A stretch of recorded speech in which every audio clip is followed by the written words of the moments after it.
you, when I went to Asia, the hottest pepper I had over there, I guess, was out of Thailand. Them Thai peppers, man, I tell you, them things are hardcore. Yeah, when you eat Thai food, you gotta watch, because don't try to be the man and eat the number 5. Trust me, you might want to start in the middle, number 3. And if you can make it through that, then you move up. Because, yeah, they got some hot food in Thailand. I like that, though. Indian food is very spicy as well. They use different spices, you know, to get it hot. But I like all that food, man. I tell you, no matter where I'm at, that's what I'm eating. I'm eating whatever they're cooking. Oh, yeah, exactly. Well, I tell you, when I worked on a project back in the 90s. I was actually living over in Darlington, England, the UK, down there in County Durham. And I tell you, the big thing over there is everybody go out. Over here, everybody goes out for wings or pizza. Over there, everybody goes out for curry. And there's I didn't know it at the time, but there's a lot of people there from India. I mean, tons of them all over the UK. And India being a British colony at one point, you know, that makes a lot of sense. I mean, you go to India and everybody speaks English, but if the Brits weren't over there, you know, the Indians could not speak to each other if you go 100 miles away from one town to another, because they had so many dialects or whatever their language is. But English actually ties everything together. And but anyways, getting back to what I was saying, over there in England, everybody go out for curry. And you go to these damn curry houses, hell, I'm used to seeing, you know, 2 types of curry, like yellow curry and red curry and maybe green curry. Man, they had probably about 30 or 40 different types of curry. I never had so much curry in my life as I did in England, over. Yeah, I didn't know that. That's new to me. I tell you, I learned, I was in Florida in Tallahassee, and a little college town where you went eat out, and they had, we went eat at this wing place, and they had like 52 types of sauces. Now you talk about a Cajun boy having fun in there. I tell you what, I tried all 52. Man, were you bleeding from your butthole? Yeah, it was rough, man. Some of them was really good. Some of them was really bad. And some of them was just like, I need another beer. Damn. KG5FCB, WA2SFT.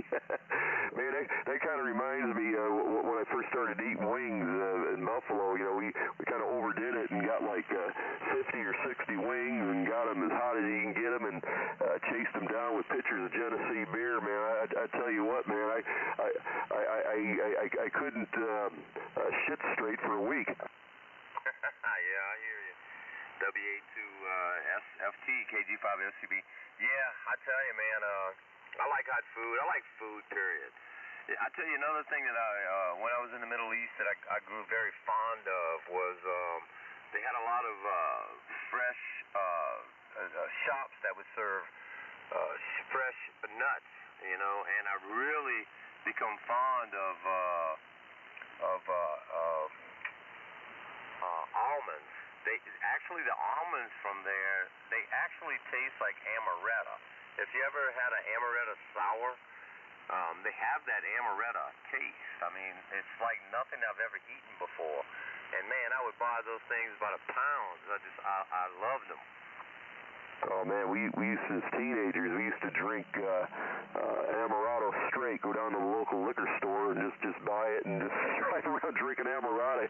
Get sick as a dog after a few bottles, but that's just like old Cat Morgan. I don't know anybody ain't had a run-in with old Cat Morgan or was it Alabama Slammers. What do they make them with? Southern Comfort, that's it. Anybody from the 70s that was out drinking that doesn't have a story about Southern Comfort, they never drank, over. Yeah, I was going to say, I was fixing to tell you that Southern Comfort was the drink for us when we were kids. When we were, I say kids, you know, because we started drinking probably 17. When we was young. Down there you had to be 18 to drink. We started about 16, 17. You know, we can grow a beard and get in the bar. They didn't ask for no ID, and when we was out and about and on a Friday night, we usually bought a 6-pack of beer and a pint of Southern Comfort. And yeah, I had some pretty good hangovers from that stuff. I would say insane in the membrane, right? Yeah, but I tell you what was worse than that. I picked up one of my girlfriend one night at the time, and she wanted some Strawberry Hill, that old cheap wine, and I bought a quart of beer and Strawberry Hill. And I was drinking the beer and hitting that Strawberry Hill. Let me tell you, I was never so sick. I thought I was going to die. I never drank that ever again, and I'm 50 now.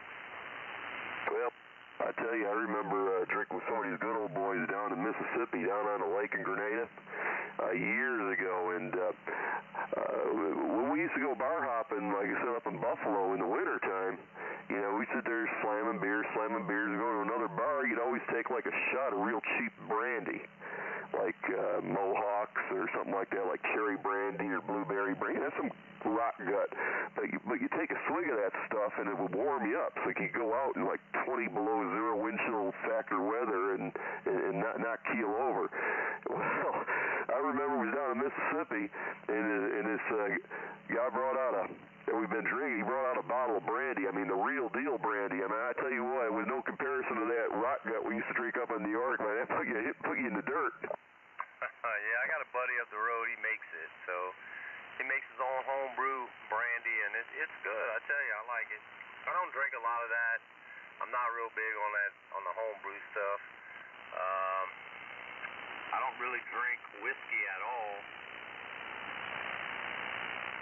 Heck, I don't even really drink that much anymore. I might have a beer here or a beer there, or if I'm out and about and there's a good Irish pub with some good Gaelic music going on, or Irish folk, I'll sit there and have a couple pints. But other than that, I think my drinking days is done. Lord, I lost power for a minute. You got me back?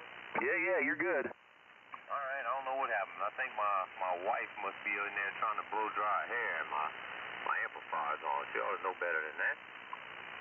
That's right.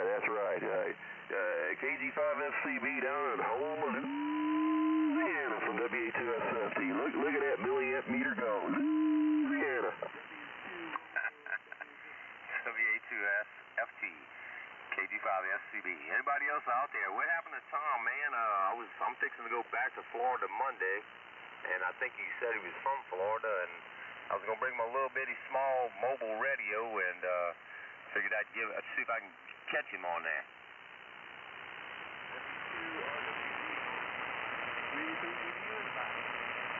Yeah, V3DDU is with it. W2R who?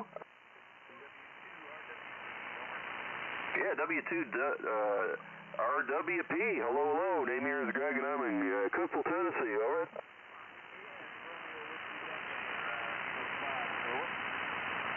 Where you at, Bob? Okay, you're the third Jersey station been on here today. Awesome. You copying Ray up there in Canada, V3DDU.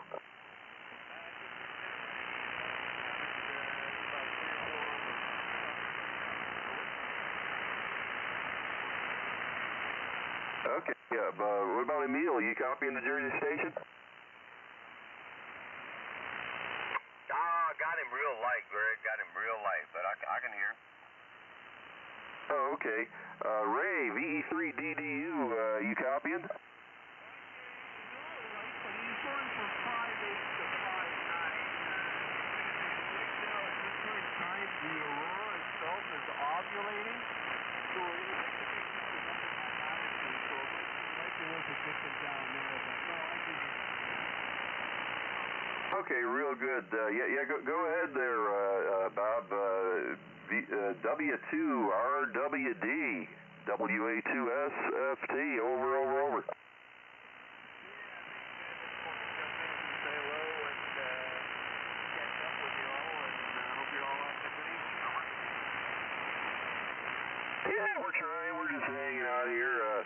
I got gotta say the strongest station here is Emil. You're like 20 over, sometimes 30 over there, Emil. Go ahead. Yeah, you're about 20 over here in Jersey, huh? Yeah, you're about 10 over here, and I have like a constant S9 noise level, so every once in a while when the band shifts around, it makes it hard to copy for some folk, but like I say, you're 10 over, not a problem here, over.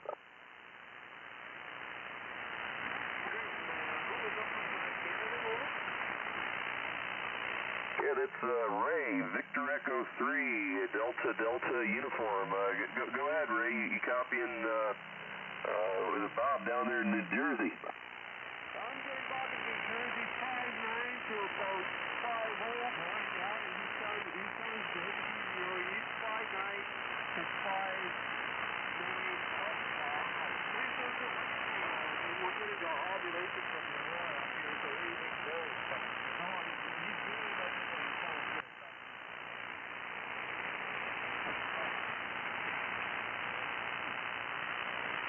It sounds good. Emil, you still there, buddy? Yeah, I'm still here. The other stations are real light. I was gonna go ahead and let you pick them up. I can barely hear the Canada station. Oh, like I say, you're like 30 over here. It's really amazing. You were listening earlier when that I was talking about that guy sending me emails from Wales, UK, were you? Yeah, I was listening. I just wasn't in yet. I wished I would have got on to see if he could have heard me, man. Yeah, I didn't imagine that. It was like what, 5, 6, or about 6 o'clock, 6:30 local here. So I was really kind of surprised that I was even making it over there. Yeah, he would have liked to have been in there, see if he can hear me. I don't know what the deal is. I tell you, you always coming in loud to me. I mean, 30 over. I guess it's my antenna configuration. We just locked into one another, I guess. The stations up above, a little north of you, I have a little trouble with, but I can hear them. They just down low. I'd probably have to put my headphones on to really pull them out real good. Yeah, I attribute everything to the loop I have, and also I'm at about 1,200 foot elevation, which helps a little bit. The loop I have at a little over 100 feet in the tree here. It's a full wave 80 meter, and I don't know if you heard me talking earlier, but it got on 160 meters for the first time in my ham radio career. I got my ticket in 72, so better late than never, right? Yeah, I hear you. I run a 80 meter double bazooka. I bought that thing by accident when I was a brand new ham. I went to a ham fest and I think I bought it for like $20. And I strung that dude up. I bought many antennas and I put them up, and nothing works as good as it does. I did try to build me a 160 antenna to get on 160, and I was asking that group that was here last night, for some help, and they kind of ridiculed me a little bit. So I just cut it down and threw it down and figured I'd work on it later. Yeah, like I said, I kind of got a kick out of listening to that guy on listening to YouTube, and whatever the one was kind of like stalking Captain Dave and trying to corner him. Oh man, I don't know. He might be in here tonight. For what my understanding is, they're going to have some sort of a corn party, either tonight or tomorrow, or maybe both. I don't know, and try to blow him off the band. Oh well. Well, I tell you what, man, I had problems with those guys on the lower band that I normally talk on, and they caused a lot of havoc down there with the 65 group, 62 group, 62.5, all kind of things, and they eventually got off and moved up here. Man, I got so many hours because they were accusing me of quarming them, kind of like what you were talking about that guy, your buddy, 2 meter. Where you're talking about that 2 meter frequency, and your buddy's right beside you, and they blaming him.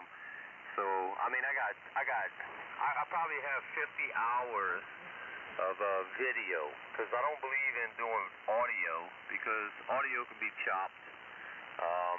I have actually a camera in my shack right now. It's videoing me talking to you, and I can look at it from 30 days from now. I've done that on purpose for people like them. They didn't know that when they sent that to the FCC, and I actually sent proving that it wasn't me. Made it real simple for the FCC to make that determination. So it's one thing I do. You can get them. They're real cheap, man. For $100, you can get it, and they wireless and they're real simple, man. You just put them up and. People like that. I like the fact that y'all use YouTube. You can actually put them up there and let them listen to themselves and let them be embarrassed the next day. Because it's kind of funny. That guy right there has been he's been doing that, but he's their muscle, or he thinks he is. But when he's dealing with big stations, he has problems. And when his buddies ain't around to help him out, he really has problems. So, you get involved and you're fighting with 2 or 3 people that's got big stations, you usually don't win that war. Well, it's kind of funny because they kept saying, "Oh, I'm listening to you at an SDR station in Pennsylvania. I can't hear you where I'm at, but I'm listening to an SDR station in Pennsylvania, and I can hear you there." It's like, oh my God. At that point, they're just trying to maliciously interfere and try to bully Captain Dave or you and whoever else is on here. I don't know. If I'm on the radio and something's going on and I can move and it's like a common mistake, yeah, I'll move. Ain't no big deal. I'll just slide up a couple or slide down a couple, or hell, I might even turn the damn radio off. But when you got some idiot in there and he's demanding you get off and he's being a total dickweed, I don't know. I wasn't raised to back off. You know what I mean? Yeah, me neither. That's the way I look at it. And you're right. I have countless audio and video of them. They were pushing the SDR for their neck controllers for a long time. Like, I was actually cheating a little bit earlier, listening to the northern stations on SDR. I could hear them, but I was honest when I told you, because radio to radio, I really had a light copy on them. Now, could I have talked to them? On SDR, they were actually coming in 10, 20 over. Right now, I'm actually listening to an SDR station that's in, I think, let me look, Pennsylvania. And I am, looks like, I'm about 15 over in Pennsylvania. So, I don't listen to it. I listen to it if somebody's light, but I don't talk to them, because to me that's cheating. That's how you gonna tell me I'm interfering with your station if you can't hear me? You're on the SDR radio. I don't know. I think that's something the FCC is going to have to deal with before too long. It's a question I would like to ask them. How are you really interfering with a guy that's next to you when he can't hear you, but he's listening to something on, like you said, like they said last night, on a station somewhere else? They're just going out there finding where propagation's at, and that's how they're running their net. I don't get it. Oh, yeah, well, I started reading, somebody emailed me and said, read this thread on QRZ, and I started going through and reading this and reading, actually a couple of them, and a lot of them were actually backing Captain Dave, they're saying that, Captain Dave was in the right and this and that, but yeah, when they start getting on there and they start having problems because, we own the channel and we moved up here. Well, evidently they didn't just move up here, and if they did just move up here, it was because they were having problems from another frequency, and they just found a hole to move into, and since they migrated into it, and just hoping that they're just going to, have some signals and blow everybody off the band. Well, they can only do that for so long. And most of them guys sounded like they was all right, but there was, 1 or 2 of them in there that was being, bullying, and that's all it was. And it kind of reminded me of the old days of 3895 and 3830. Oh, my amplifier's bigger than you, and I'm going to blow you off the band. And if you don't like it, I'm going to be here every day ham, I'm going to park it here, and I'm going to tune up, and you ain't going to be able to hear nothing, because I'm such a badass amateur radio operator. I got the biggest signal out of Georgia, blah, blah, blah. Who gives a flying hell, you know? But anyways, you know what I'm saying, Emil. And by the way, I think Captain Dave is going to be coming on here shortly. KG5SCB, WE2SFT. WA2SFT, KG5SCB. Yeah, I mean, that's kind of what it's all, you know, what it was all about, and that's just the muscle trying to push you away. But I'll be honest with you.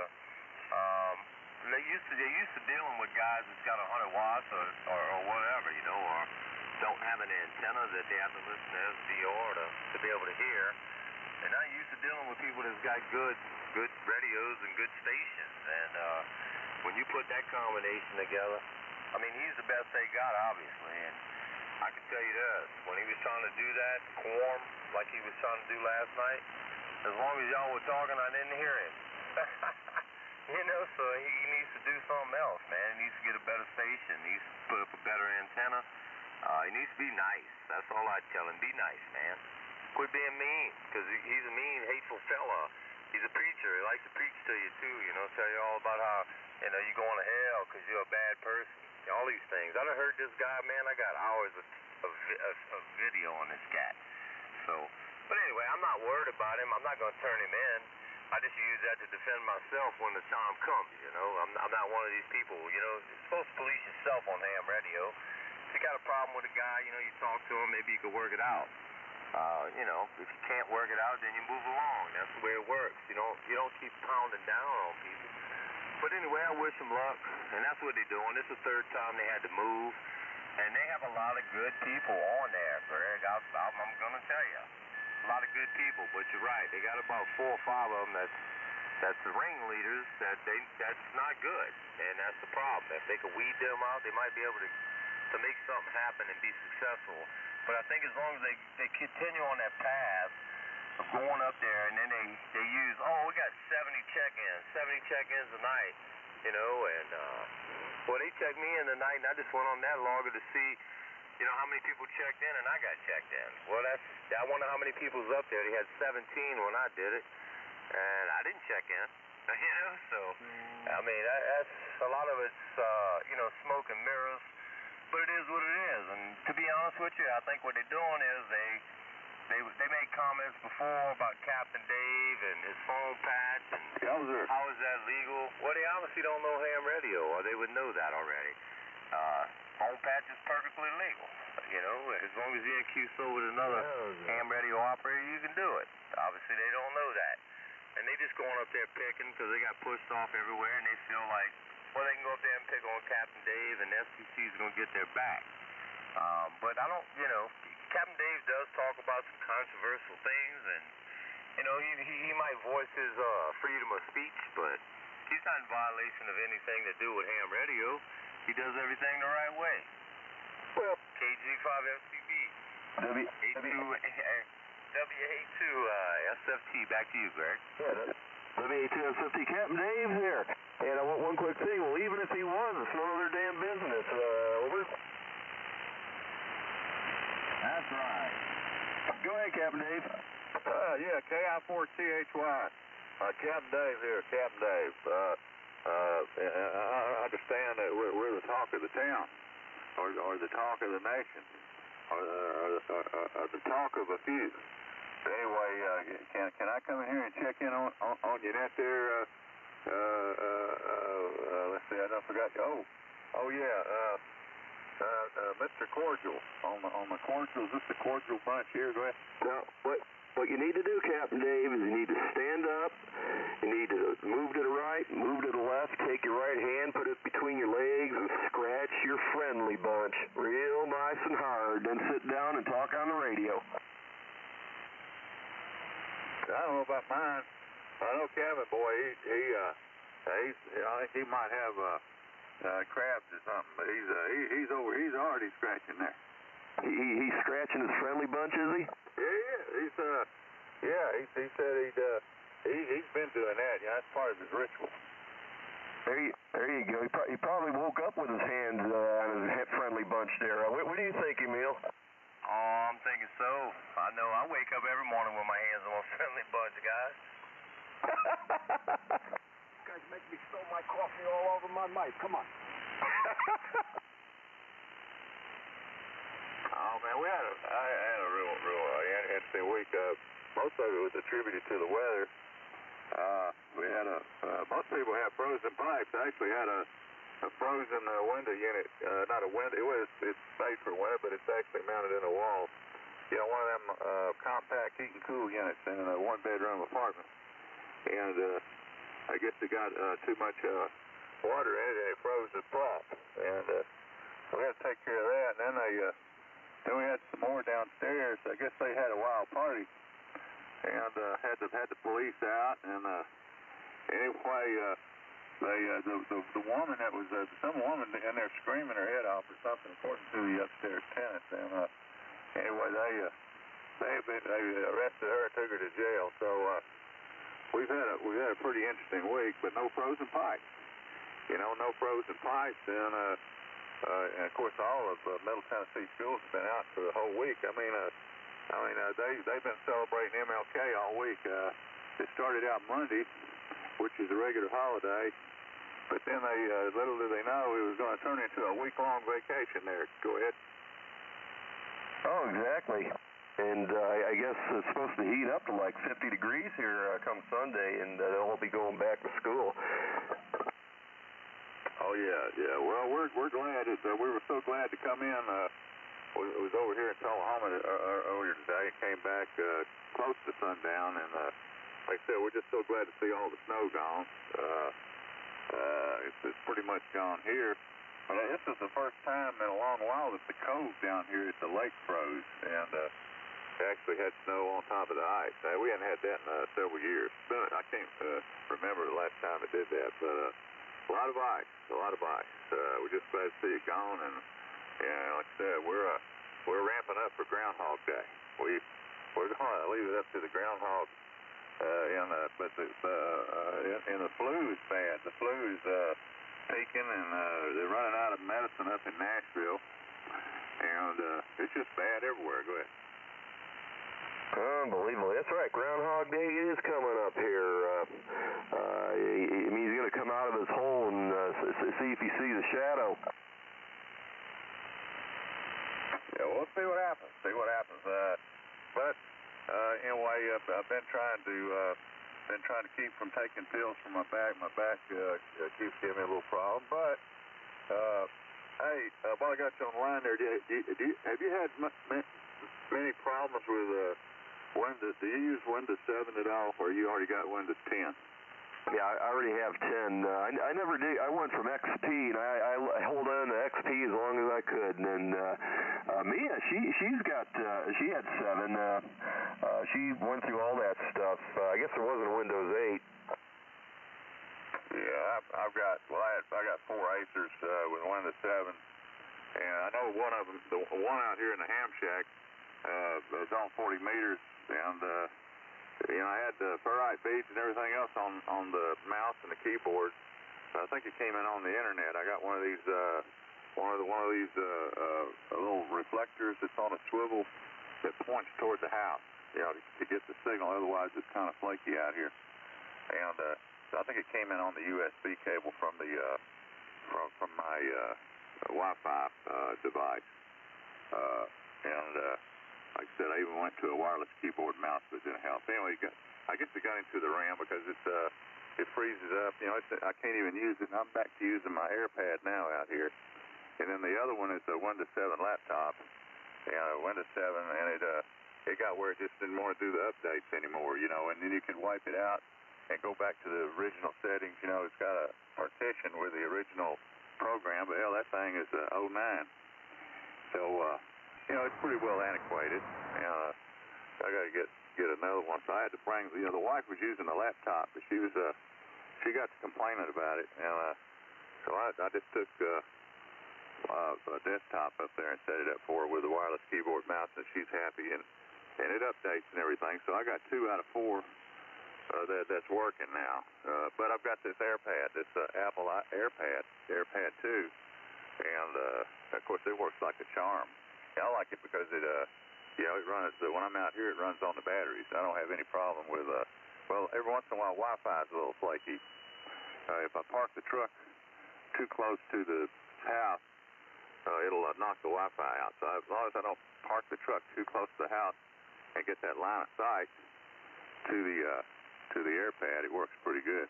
But like I said, I don't have any problem with RF energy getting into it, like desktop. So anyway, I'm going to use that out here, I guess, from now on. But the TV out here, I got it hooked to Huntsville antenna, so I get Huntsville, all the Huntsville HD stations out here. Which, but anyway, so how's things been going? I heard Emil. I don't want to know. We'll send it back to you, Emil. I'm glad to hear you on, and you're down there out of all this ice and snow there. Go ahead. KI4THY. KI4THY, KG5FCB, and WA2 SFT, and I think Tom was back in here, W2TT. How you guys doing? Yeah, Captain Dave, I tell you, man, we got quite the winter weather down here in South Louisiana. I woke up actually this morning and the bayou in the front had ice on it. It wasn't much. I was hoping I'd be able to go do some ice fishing. I've never done that before, but I threw a rock in there, and it wasn't a big rock, and it went through, so I thought, well, I probably ought to not do that. I was thinking, maybe for one of your radio shows, you probably ought to do something on ham radio, man, the rules and the regulations, and let all these people out here understand and know about what happens with phone patches and how it's legal, and you can get out here and have fun on ham radio, and you're perfectly legal. That's what I was thinking. But good hearing you there, Captain Dave. All right, real good. Yeah, I think I'll try to send a certified letter to Laura Smith up there and tell her that we're going to have to have her on a phone patch. That there's been a lot of consternation out here, and maybe she'll get on Captain Dave's phone patch. What do you think? I think that'd be a good idea. Maybe she can get on and clarify some things, and let us know about the rules, regs, and all that stuff. I think that's a good idea. I think you ought to do that. If we can't get her, we get somebody who works up there. Maybe one of them there office boys or something. Anybody that works up there. I guess it's the Gettysburg, Pennsylvania office. But somebody up there. If we can't talk to her, maybe we talk to whoever empties her trash, KI4THY. Who else is in here? This is Captain Dave on 3843. Yowzer. Well, think about it. Another hour and 9 minutes, they're going to shut the government down so they can quorum all you want. Oh, I wonder, what's up, I need to get my AirPad over here on, and we need to Google to see if the FCC is going to be shut down with the rest of them. I don't know. Hey, you think they're going to bust C-beers for free? I was thinking about it. The guy last night that was out of Georgia that kept stalking and saying trashing and this and that. He kind of reminded me of shutting down free speech, kind of like he was one of those Antifa guys, or one of those Black Lives Matters anarchists there. What do you think? Well, I don't know. I have to do like Mikey. Remember A4FB down there? Mikey got into it with somebody down there. Anyway, he claims he was being stalked, and he actually called the guy's wife and complained to the guy's wife that he was in fact, I think it's on YouTube. It was kind of funny. But he actually, as a matter of fact, his wife didn't answer, but the answer machine did. So that's one tape or whatever it was, a phone call that'll never get erased, I guess. But it was really good, and it is on YouTube. It's when he called what was it, Tom's wife down there in Florida, and said your husband's been stalking me. Could you please tell him to desist? And I don't know. But anyway, that was real comical when I watched that on YouTube. But it is on there. As a matter of fact, I got a bunch of emails. I Let's see. Well, I guess I can get them on this AirPad here. Of course, I got everything tied in here. I received quite a few emails.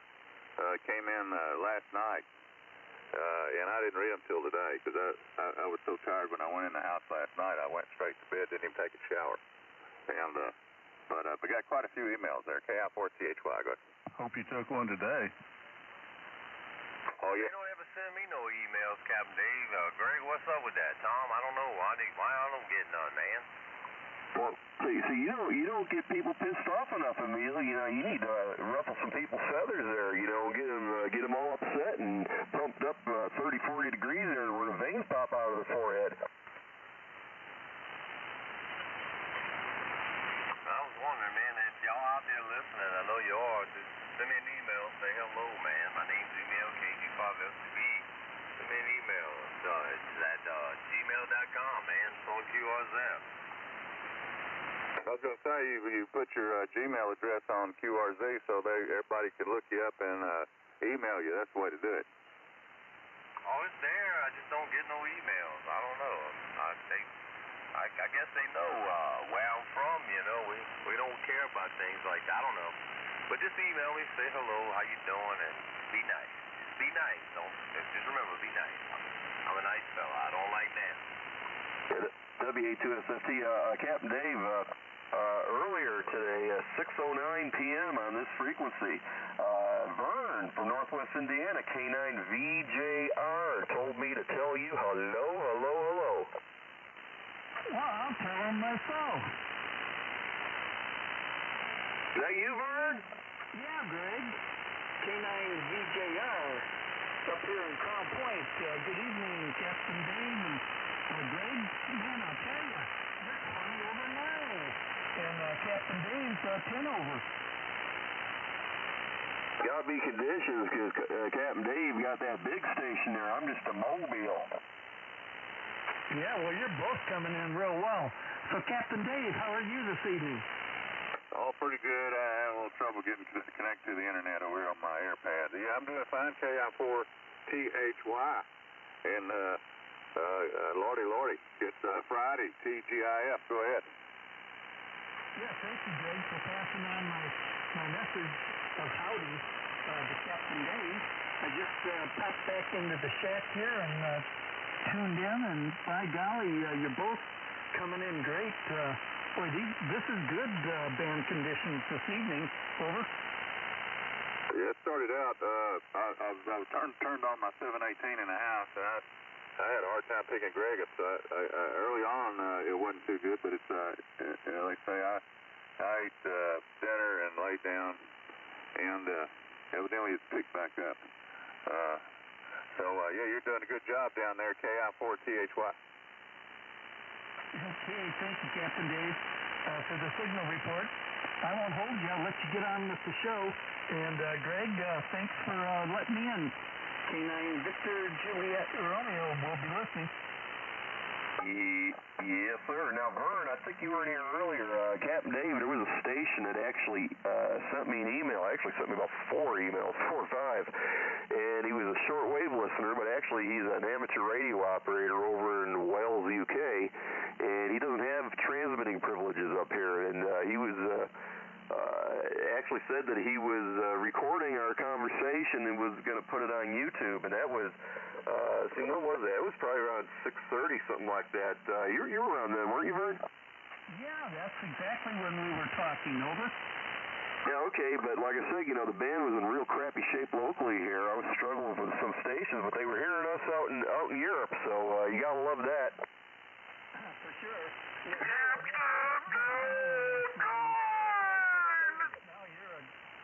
Now you're 20 over. Yeah, you're about the same. You're about the same there. Go ahead, Captain Dave. Oh, yeah, everybody's coming in crystal clear, sounding good. I've got to add a little bit more ladder line to my lead in here. My SWR is kicking up, let's see, about 1.25. That's not too bad. And by the way, I was looking on QRZ here, and my count is up. I mean, it's getting closer to 40,000 hits, and those are honest hits. And by the way, I changed my picture here, Greg. Now I got the I got a picture of earlier Jack Daniel barbecue with me sitting next to an Australian, and he's getting ready to play his didgeridoo. Oh, you ought to get a picture of Cabin Boys Friendly Bunch and put them up there. Yeah, well, you know that guy, they don't like that pornography on QT8. Oh, well, shame on me. QRZ. That's QRZ. Now, there's no Q over there. Now he'd be a good member of that bunch down there. He needs to check in. There you go. Never mind. It might be the same station. I was hassling you last night. Oh no, Q. I know where he is. He's over there in Fayette County, Tennessee. Ah, okay. Good evening, Captain Dave. Good evening. There's John. I forgot your call sign there, John. KI4THY. This is KG4QIM. Now, are you running your Dentron tonight? In Manchester. You're in Manchester, but are you running your Dentron there, John? The conversation, so my question is, what's up with this revered FCC nowadays, over? Oh, he's talking about. Do you know anything about what he's talking about there, Greg? Not sure.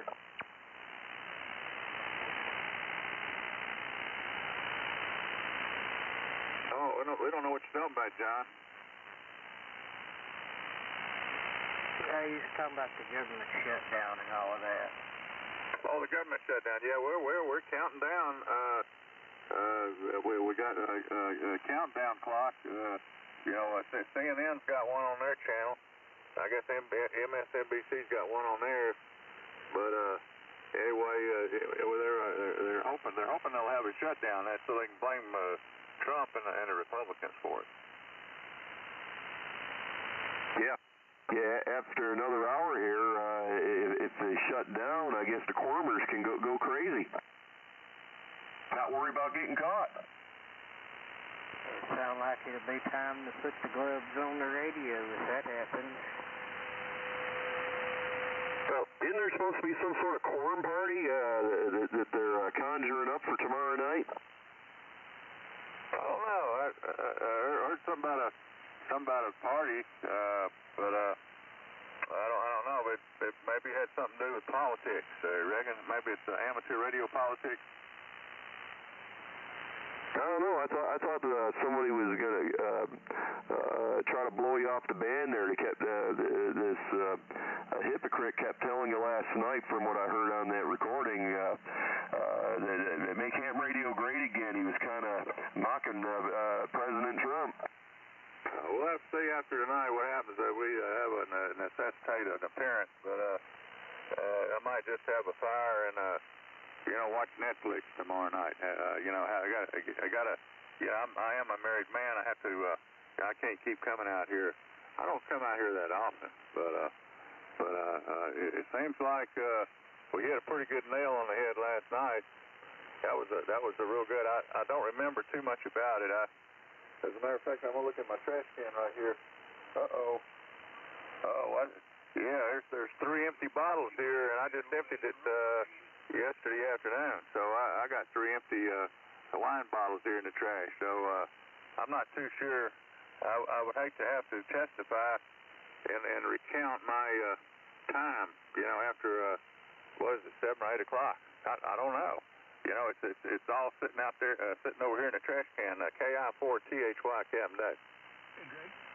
Hey, Greg. Hey, yes, sir. I think maybe you and Captain Dave need to work on putting together a Quormers forum for Hamvention.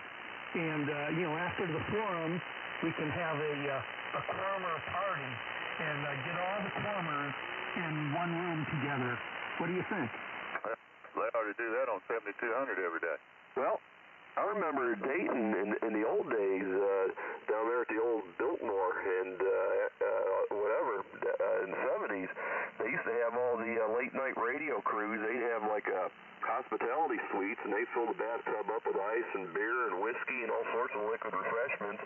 And all the people, they go to the hospitality suites and party all night. And then you turn on the 2-meter CB and listen to all the drunk hams coming out of the FM bash and all that stuff. It was hysterical. Oh, yeah, that was a real time. Contact. Contact or check in there. Go ahead. I'll check in, contact. Hey, this is K4KP. Name's Matt, Louisville, Kentucky.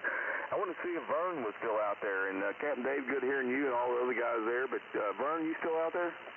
I sure am. K4KP, K9VJR. I haven't talked to you in a while, buddy. We're doing the Brothers Net on 3.898 at 8 o'clock tomorrow night. You know, I'll do the Saturday night watch there, and be glad to have you back in there. I haven't heard you. We were on 40 meters last time I talked to you. How you been? Well, I've been good. Thanks for the invite.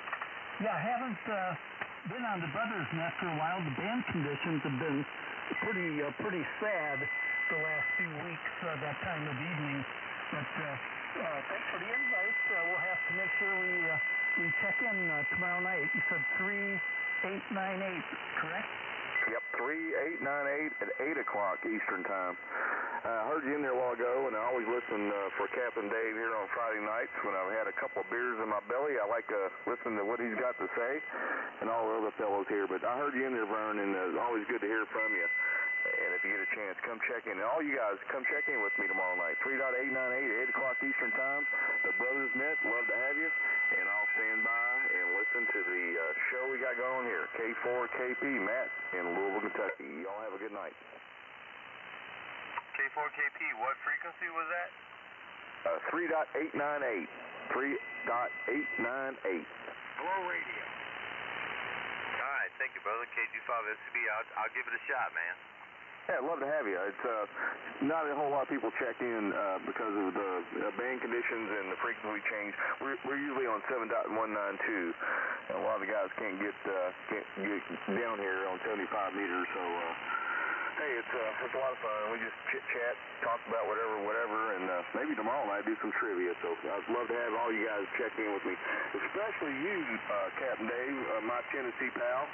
I'm from White House, Tennessee, and I know you're down there in Tullahoma area, off of, Tim's Ford. Yeah. All right, take care, buddy. You all have a good one, and I'll be listening. Sounds good. This is KEAUP.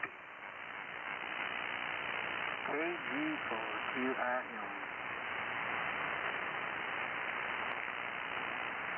AB9NO. KEAUP, Detroit, listening. There it is, the gang's all here. KI4THY, TGIF. TGIF, we got Greg over there. I think, the band, I was worried it wasn't going to be any good. It sounds like I can almost reach out and touch everybody tonight. That, you just have, you can just feel it in the air. You can just feel that electromagnetic pulse going out, and it seems to be bouncing around there pretty good in the heavens there. Anyway, send it back to you, Greg. WA2SFT KI4THY. Yeah, WA2SFT. I tell you one thing I did notice. You get your show on here, and you got a lot more listeners than you do transmitters.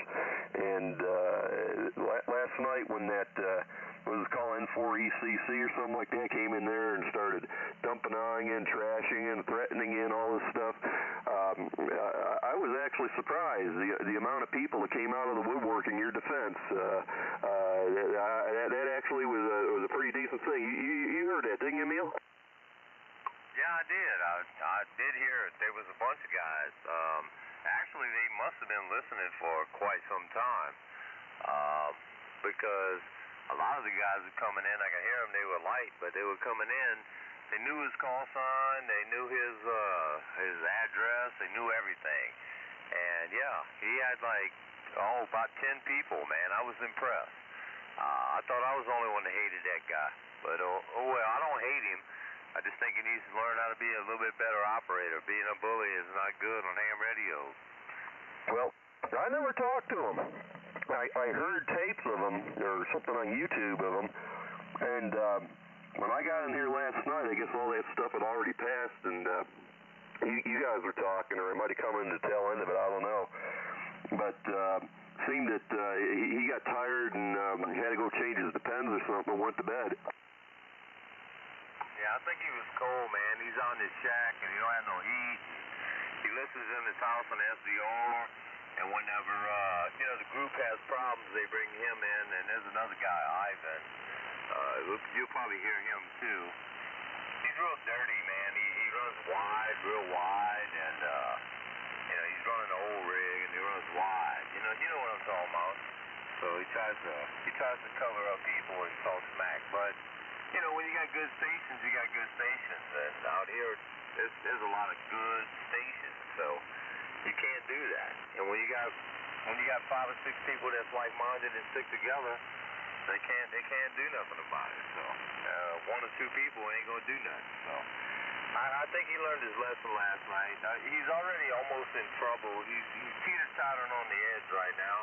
Not that I'm going to be the one that does it. I just think there's a lot of people out there that's been videoing and taping as well.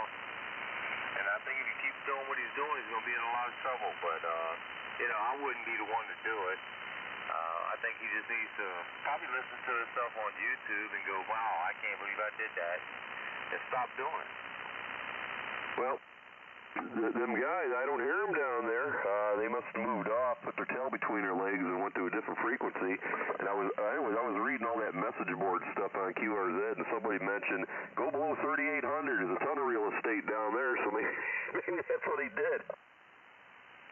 If you go to NetLogger, you log on to NetLogger, they actually, this is their net, man, 3843.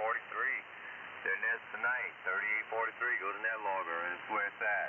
Last night they were 3842, and tonight they on top because they know that's where y'all talk. So that's what they were doing down below,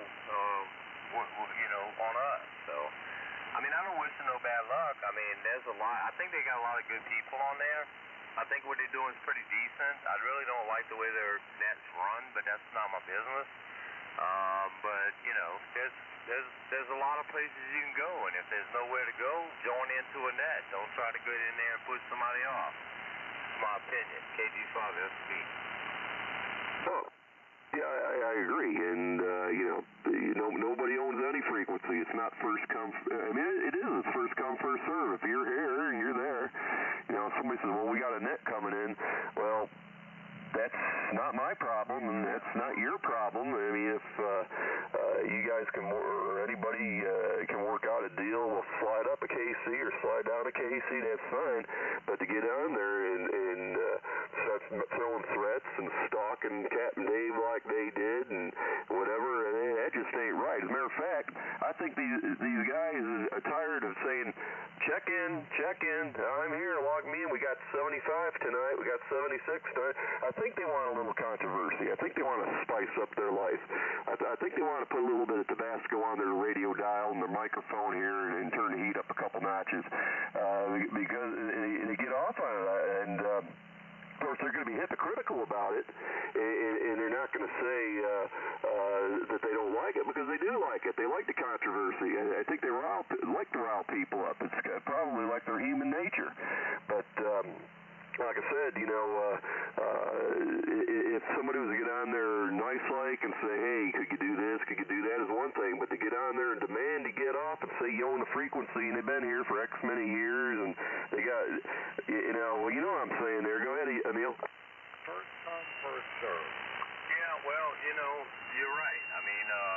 That's where the trouble started with me and them. I used to talk on 3860 2.5. And I was in a QSO with my buddy, and he came up there, that Bobby guy. I'm not going to give his call sign. I'll just say Bobby. Came up there, and he was not so nice and told us they had a net going on. Well, me and my buddy, we always move. We just move, but we have been talking on there for years. But whenever we moved, I went up there and they were bragging about how big and bad he was because he made us leave. And I went on there and told him I didn't think that was the way to do it. Why you didn't invite us to come to your net, you know? And boy, that's where the shit hit the fan, you know? After that, they have, my call sign. And boy, anytime anything happened, I was the problem. But, I was just trying to tell him that, that's not the right way to do things. I actually moved. You didn't push me off. Trust me, dude. Because the guy that I was talking to, he's probably listening right now, but he's only about 20 miles from me. He's pushing a kilowatt. I'm pushing a kilowatt. I guarantee you we ain't got to move nowhere. But, we surrendered the band. We moved. And after that, it was a big old damn fight. So that's what they're trying to do, y'all. So, you got to do what you got to do. You can do like we did, move, or, like the 3862 group did, and try to form an alliance with them. But then they fighting with the 65 guys, and they fighting with the 60 guys, and they jumping down in between the bands, and Lordy mercy, them guys need to find a band where nobody talks and have some fun. They want to start at 5 o'clock in the afternoon and run a net till 11 o'clock at night. Let's think about that, guys. They start at 5 o'clock at night and run to 11, and they get 60 check-ins on SDR radio is what they're doing, which means they're probably getting 15 check-ins, and they act like they're doing something. Come on, man. Really? They need to do some... They need to, get into a group and learn how to build a better radio station. KG5THY. Well, I really don't care what they do, to be honest with you. It just comes down to... Somebody asks you politely to move, that's one thing. But to get in there and demand it and say they're going to blow you off the band, that just makes me want to stay longer. I know you feel the same way, too, don't you? I ain't going nowhere. I've been in Florida for 2 weeks. I'm going to tell you, I've been in Florida for 2 weeks. I had to do some training exercises down there. And I know all you guys that have kids is going to understand what I say. My little girl's got a friend sleeping over, which means she's going to sleep in her bed, which me and Mama got some time together. But it's 9 o'clock at night and I'm still on the radio. What you think, Greg? You gotta love it. Ham radio, it's wonderful. Like I said it before and I'll say it again. There's been so many groups over the years, and it's all just a bunch of BS. It's all a bunch of guys having fun, or females and guys, everybody having fun. Ham radio is a hobby, and how long you want to take that hobby to the extreme is one thing. I never take anything serious on the radio, and people who do, they got a problem.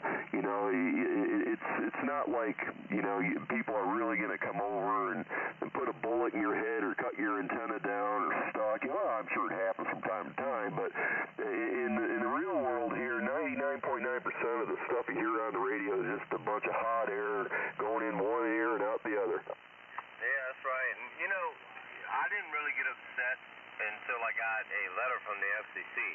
Now, you have to understand, I've never gotten a letter from an official observer.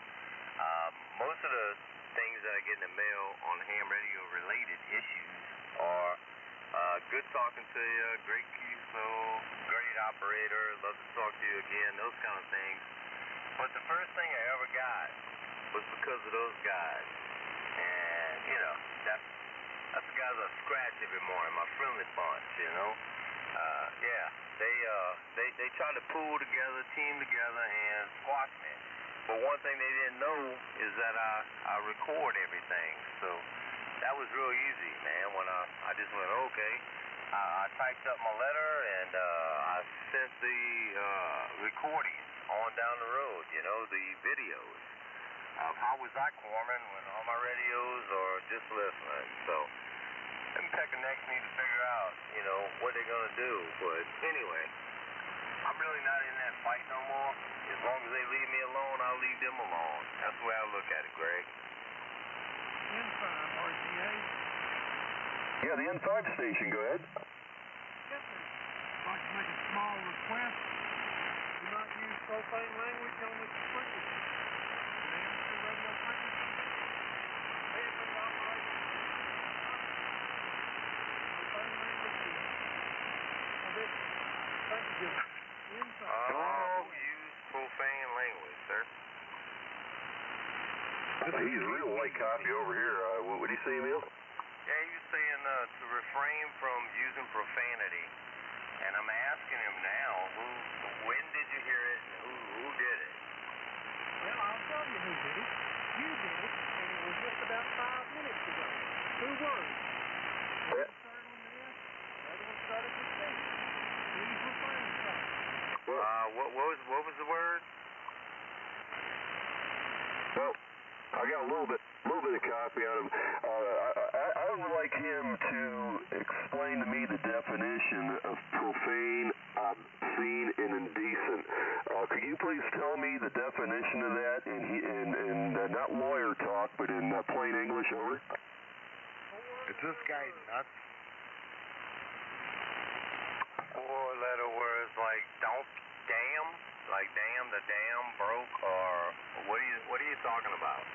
I mean, I'm trying to figure out what I said that offended you. So if you could just tell me, I might be able to apologize, but as of right now, I really have no idea what you're talking about. You know, words like Pelosi and Schumer offend me, but I don't make a big deal about it.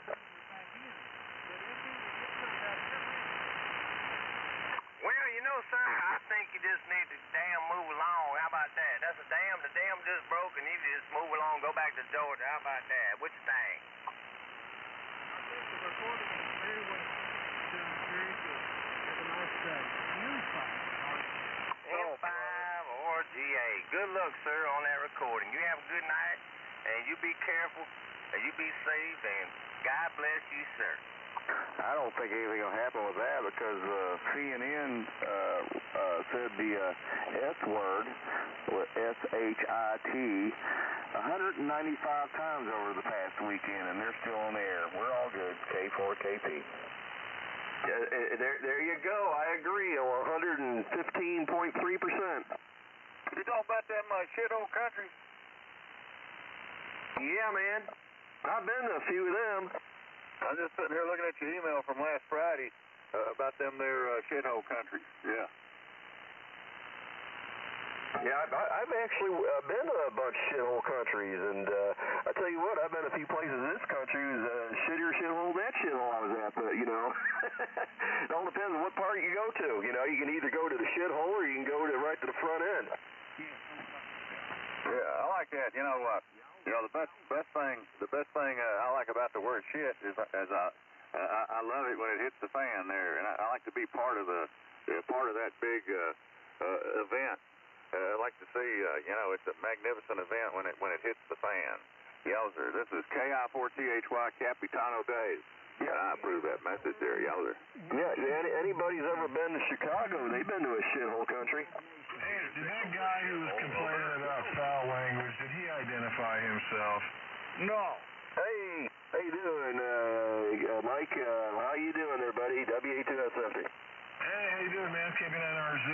We had fun with Captain Dave last night, but no, hey, this guy who just came in here is trying to tell people to not use profanity or stuff like that. I was wondering if he identified himself. Yeah, he did. He said his call sign was N5 RGA. It's probably not even a real call sign, but yeah, N5 RGA. Okay. Well, I'm confused. I would like somebody to tell me what really is profanity. This is N8PYA. I heard the F word a lot on here last night. Evidently, that's okay to say on ham radio, I guess. That's right. What is the actual? See, certain words might be obscene or profane to you, may not be to me. Certain things, vice versa. So I'd like to really know what obscene, profane, and obdecent is. Like I said, somebody could say Pelosi or Schumer, and that's obscenity to me. And does that mean that I can have somebody reported to the FCC for saying that? One of my favorite things, Greg, what's is really, a nice way of telling profanity? somebody to go do what the hell Seems the to guy be was last just night the F word saying. was When I on see here. you guys Is saying that that or I is really that don't not? like, I just tell him, go love yourself.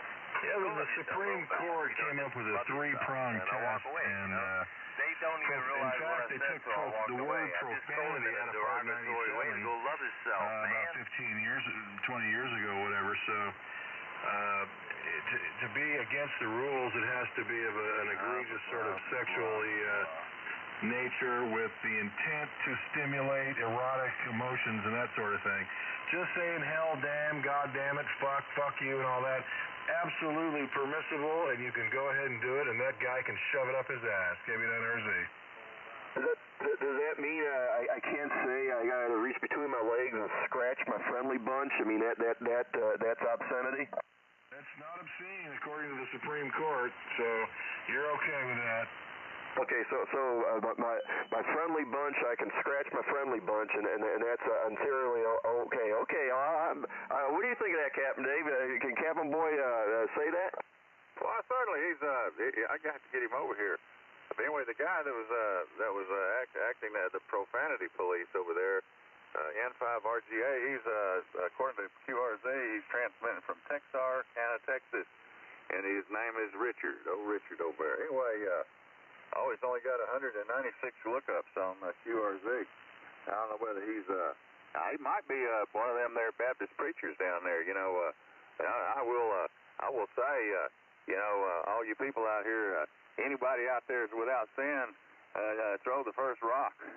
Throw the first rock there, Captain Dave. Yowzer, go ahead. Yeah, did anybody catch on to his voice was quavering? KG4QIM. Yo, you.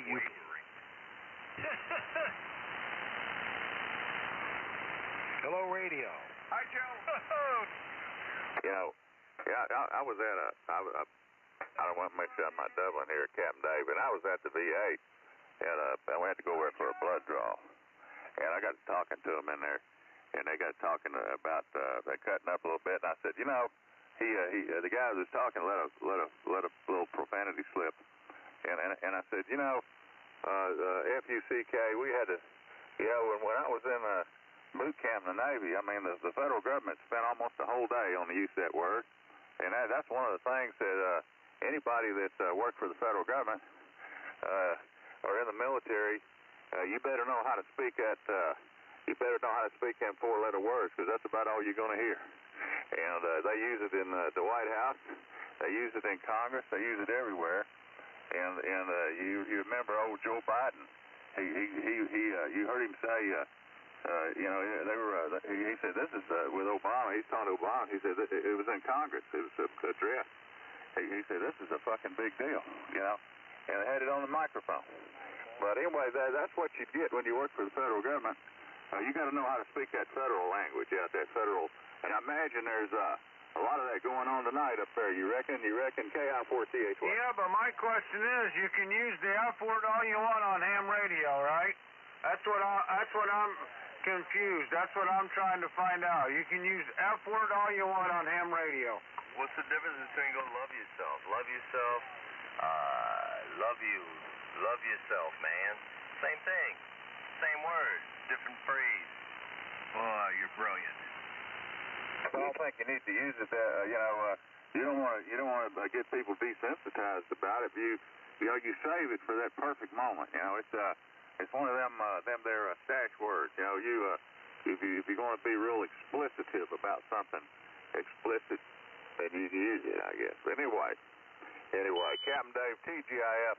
Anyway, we got all this going on. There's a lot of important things going on, and maybe we, Greg, maybe we need to call some of them there bars and clubs up there in Washington D.C. and see what they think about that bunch up there or something that's going on. I mean, time is fleeting, and I can't be staying up too late tonight. I almost shot my wad last night, so anyway, I'm not going to be in here too late. So if you want to get with it, if you want to, I give out the phone patch number here. First, let's see, 931-201-4202. And before I do that, I got an email here from Joe over there, and let me go back to my email here. And anyway, email here. Joe sent me an email. He's listening on a He's over in Asheville, North Carolina, listening on a Radio Shack DX440 receiver with a stock whip. And he said he's an amateur operator, KJ4FVV, but he's not going to renew his license, and he's wanting to know if anybody interested to see if anybody's interested in the, I guess that's a Kenwood TS830S. That might be the same thing you're using there, Greg. I don't know, but he's got a TS830S he's wanting to sell. But anyway, he says that everybody's sounding good over there. Greg, your signal is booming in. Everybody's sounding good over there. Your mail's sounding good in the Asheville, North Carolina area. And he wants to tell everybody hello. His name's Joe, KJ4FVV, and that come in. The email come in about 28 minutes ago. Good.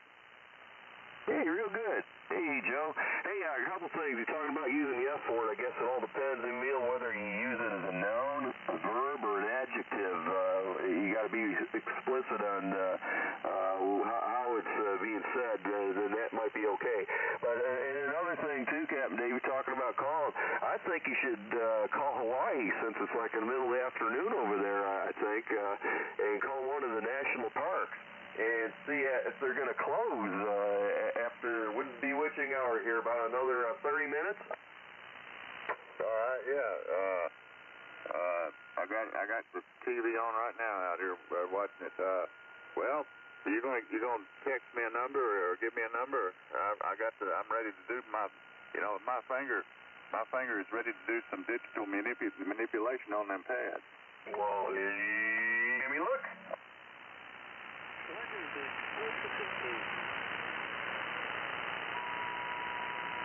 Expletive is the word. Expletive.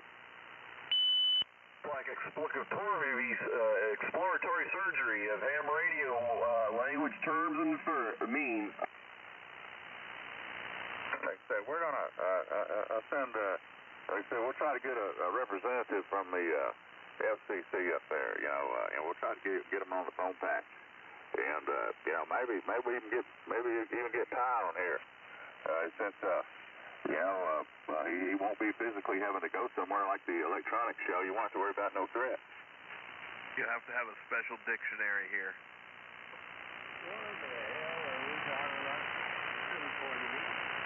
And the other thing I'm confused about, NAPYA, is how can anybody run anybody off a frequency when nobody owns a frequency? I don't understand how that one works either. Yeah, it really gets me. I've known a lot of people attempt to try to make it pretty far in this world by throwing rocks. I haven't met one person that can throw every rock in the world. KG4THY. How come none of these old timers can shed some light on my questions? What's the question, sir?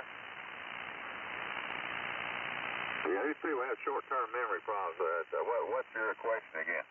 Yeah, I guess you got short-time memories. You heard what I said. I first want to know why the F word's okay, and then I want to know that you have a short-term memory problem, sir? Oh, he sweared. Hey, Dave? Is that N5? Is that you, N5 or GA? Is that you?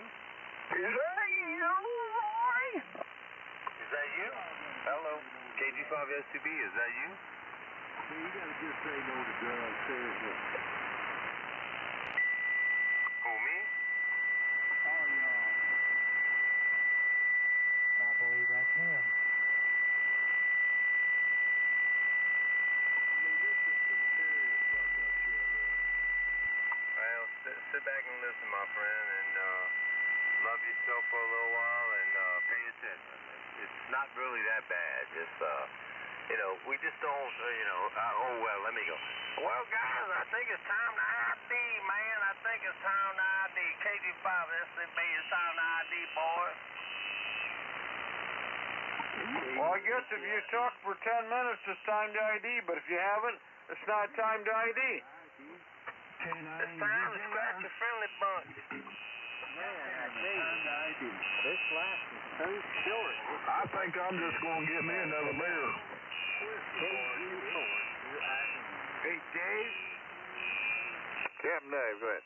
Yeah, I just want to know if you copy KDAUB Detroit. UP, yeah, you're coming in good, no problem. Yeah, you're 20 over here, buddy. Sounding pretty good. Yeah, give me that call sign again. I don't think I got you in my log. Oh, okay, we'll do it. Kilo Echo 8, Uniform Bravo. All right, K8UB, and you're up, did you say he's up in Detroit? Yeah, well, up north of Detroit. Nobody lives in Detroit if they got it in the right mind. Okay, yeah, that's right. Detroit, that's where they have to use that RoboCop up there, you know, to take care of crime. Oh, yeah, it works. Just wanted to say hello. K2SFTID. All right, we got the Volcanic National Park in Hawaii, and we got the Hakalela National Park. Let's go to the Volcanic National Park first. Those are both look like toll-free numbers. If they close them down, does anybody notice? Yeah, they're 808s. 808. I thought 808's the toll-free. That's the area code for Hawaii. Oh, okay. All right. Well, see, I knew 866 was a toll-free number. But anyway, here we go. We got it. Volcanic National Park. So hang on here. Let me see if I can get somebody on the line. Sounds like the friendly bunch is kind of like festering up here on frequency. Check in, Captain Dave. Really? I don't hear no friendly bunch on here. Dan, I need to stand up and shift my friendly bunch a little second here. Hold on a minute. Yeah, hold on. I got to shit, too. No, shift. Shift. That's not a bad word. Shift. S-H-I-F-T. Yeah, that's what I said. I'm just from Louisiana. It might have sounded a little different there, Greg. Shift your friendly bunch. There you go. Shift them. Hey, we're going to get an eruption update here. Yeah, that's right. Don't be getting no erection while you're shifting them. But you used to be smart. You better watch that hand. The museum is located at the western end of Crater They Rim might Drive, go 3 into miles from violent on you while you're shifting. Third-party The traffic, by the way. anomaly in the summit vents that may be visible at times, depending on the inflation or deflation of the volcano. All right, well, it's a robocall there. Anyway, KI4THY, and then, of course, that was third-party traffic from the national park, the Volcanic National Park in Hawaii. KI4THY with WA2SFT. Like I said, all you get is a robo, menu. It's all automated there. There's nobody live there. Can I say clap? You got the clap. Somebody out there got the clap. What's wrong with this thing? Did the Cormer out there see he had the clap? I think he did, Greg. A Cormer with the clamp, that's probably why, how come a Cormer, they got the clamp? You better protect your friendly bunch there before it gets all festered up. They go see one of them doctors. You sounded pretty gay with your friendly bunch. The friendly bunch. Maybe 40, you mean? I don't know about the friendly. I've heard of the Brady Bunch. Kilo Echo 8 Golf Kilo. Oh boy, this thing is not working. Oh. That's what I keep telling my wife. Kilo Echo 8.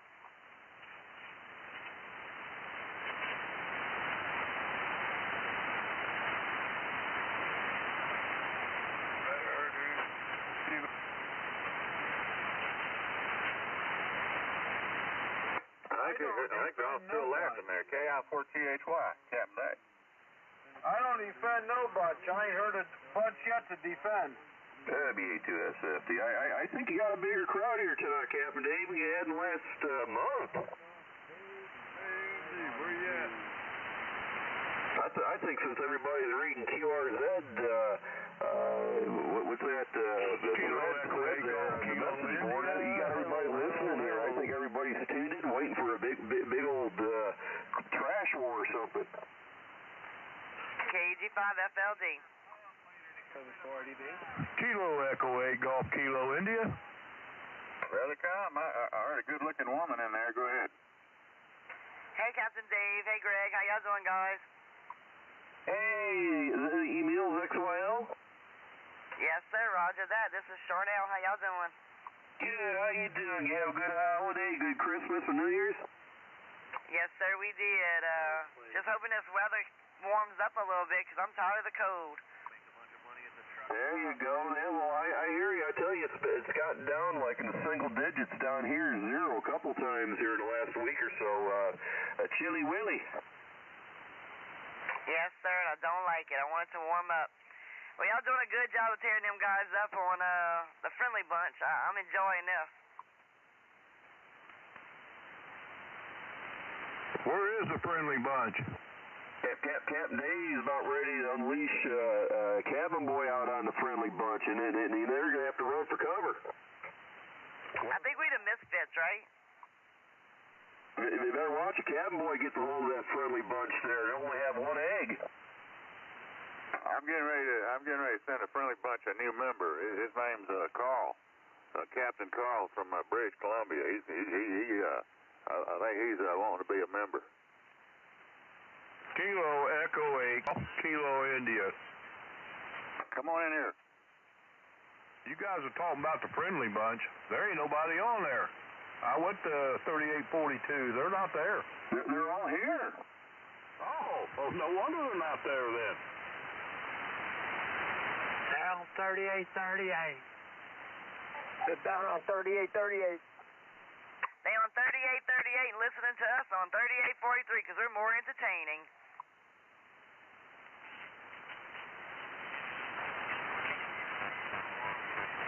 What's going on, Captain Dave? Yes. Captain Dave, KI4THY. We're just recovering from the holidays. We're still in recovery mode. You know, we're trying to ramp up for Groundhog Day here. You ain't recovered yet? Why, it's almost the end of January. What's the matter with you? Well, you know, I have to go through recovery every week. You know, it's a continuing process. I hear you. I have to do it every morning. Yeah, well, some days are better than others, but we're having a good time here on Tam Radio. By the way, the band is doing good. You coming in? I got you almost 20 over here. Well, thank you, sir. Yeah, I've been on here with you before. I don't know what night it was. We talked about the Agent Orange in Vietnam. This Rex in Middletown, Ohio. That's something to be proud of. Yeah, Rex. Yeah, I remember you now. KI4THY. Yeah, I think I told you my brother just got that a few months ago. Yeah, he finally got his Agent Orange settlement.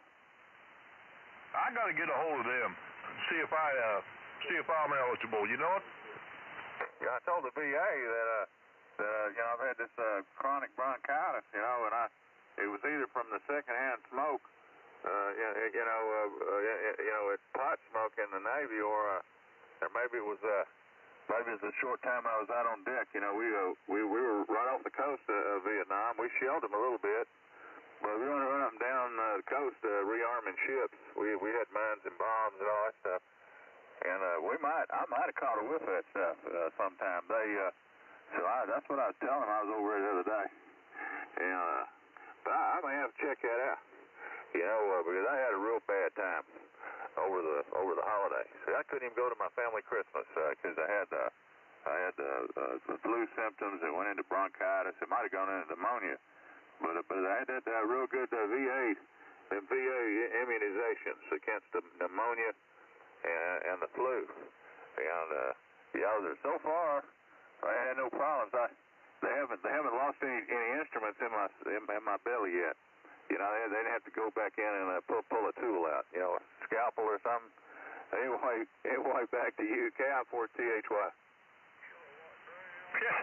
I hear you, Captain Dave. I hear you. Well, so far they haven't had to pull anything out of me either, but time will tell. All right, I'll let the frequency go back to you, buddy, and let the other guys jump in there. I just wanted to say howdy to you. All right, real good, Rex. Thanks a lot for hollering. KI4THY, Captain Dave. Everybody's upset at the friendly crowd or whatever it is. Yeah, like I said, I had somebody come a call in last night. I think it was Mr. Friendly. Mr. Friend, I don't know. I don't remember too much. Like I said, I've got 3 empty wine bottles in the trash over here, so I left my memory in the trash last night. So I really don't know, really don't care. But if you keep talking about them, all you people keep talking about them, you're gonna get them over here. We don't need all that. We got our own agenda. You know, we got our own. It's been time proven over the years. You know, we stay on top of events. And like I said, right now they may close up the pay toilets, you know, or something. You know, you don't know what the government's gonna do. You know, it may. We'll have to wait. You know, it's gonna be a cliffhanger. It's gonna be a cliffhanger, and all them there news people, they sell more advertising here. This is almost like Super Bowl night over there in Washington. I still think we need to call up there to Washington D.C. and some of them, maybe them a strip club or something, and see, maybe somebody might be shutting down. Let's get some people on here. Let's get something worthwhile, like the Luxor whorehouse in Tijuana. Now, that guy that was on here talking about profanity, maybe surely he turned his radio off and he don't want to fill his mind with this kind of stuff, you know. But I have a feeling that he's still listening. I believe he's still listening out there. He may be getting ready to do something with his friendly thing down there. You know, we get them. What is it, the chicken house? Whatever that place is in Nevada, Greg. And it may, he may have to get something to hold all that fluid back there. Yowzer, KI4THY. Well, fly is the hour. I think you ought to call the old Luxor Club. I haven't heard any profanity. Yeah, if you say Nancy Pelosi or Chuck Schumer, that's obscene and profane and indecent. Amen. It's the Schumer shutdown. Schumer's an idiot. I wish somebody would take a tire under his noggin. Really? Get him some glasses.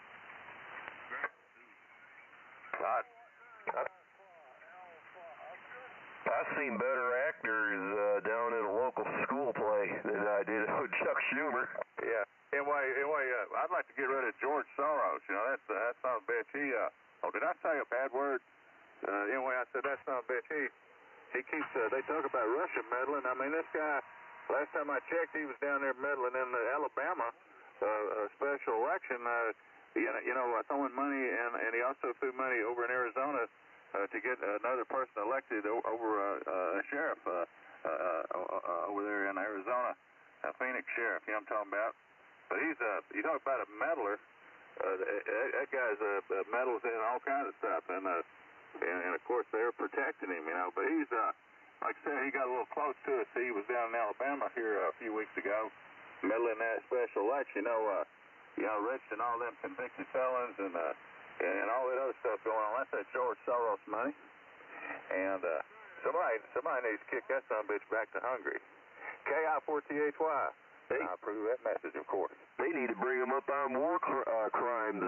He's actually a Nazi. He's a Nazi collaborator. He was a Hungarian Jew who actually worked with the SS to turn in his fellow Jews to have them shipped off to Auschwitz.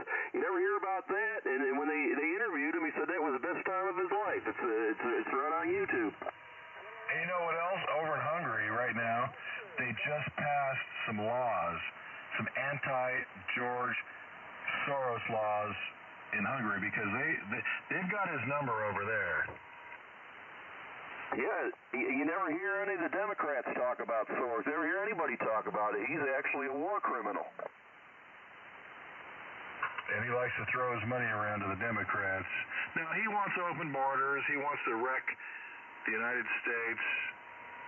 Yeah.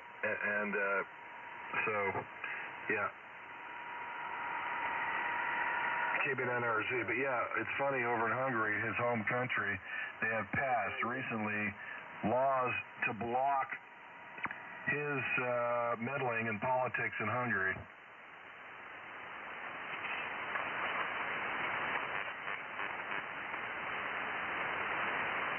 So anyway, see, there's so many more important matters than to get into a mindset of a bunch of old farts. You know, you got a bunch of old farts, and it ain't worth. We got too many other important things here to discuss.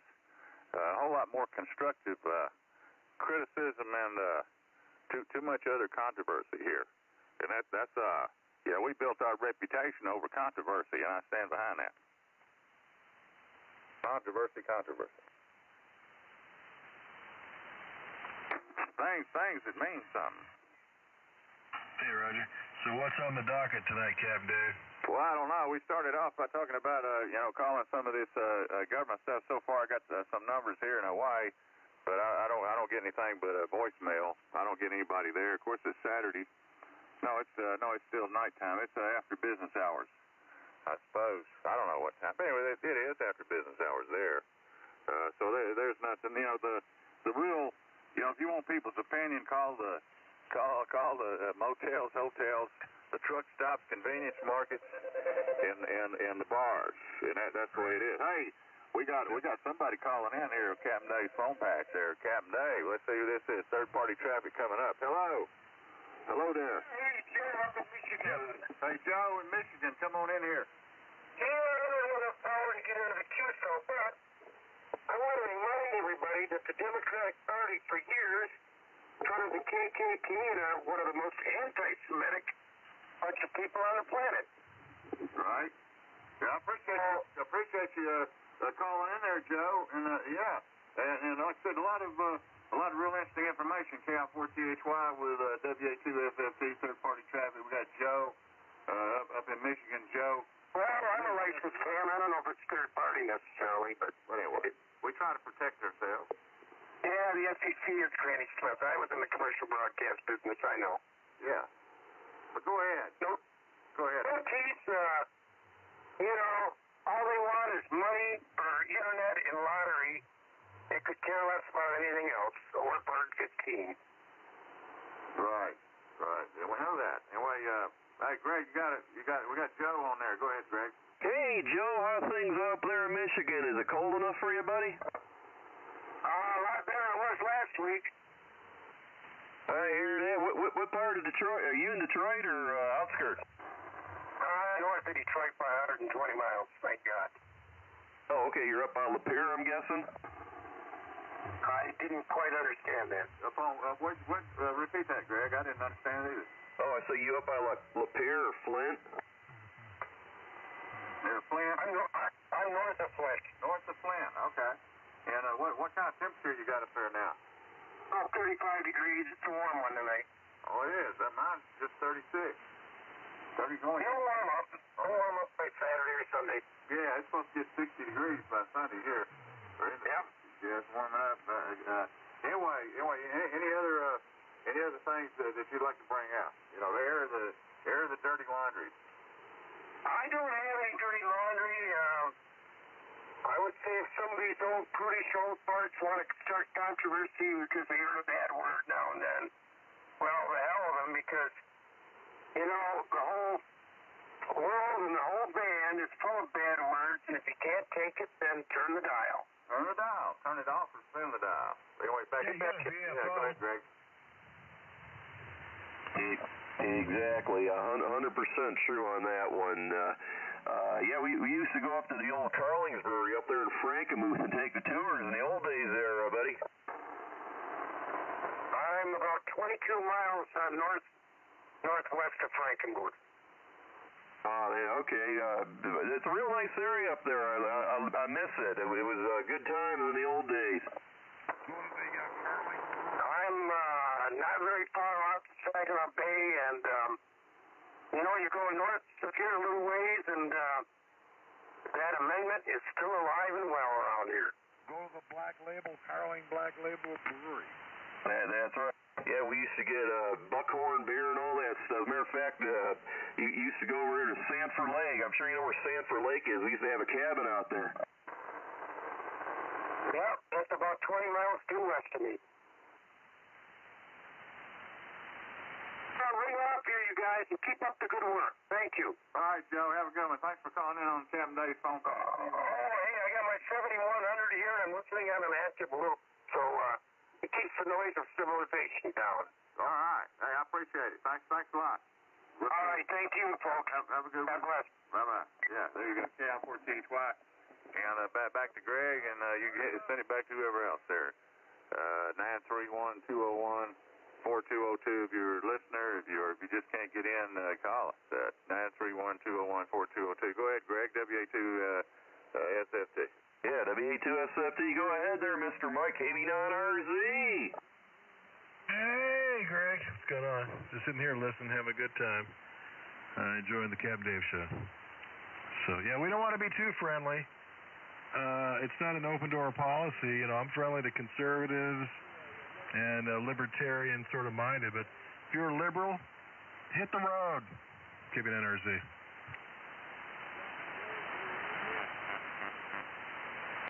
Who's that? I don't know if Captain Dave can hear him.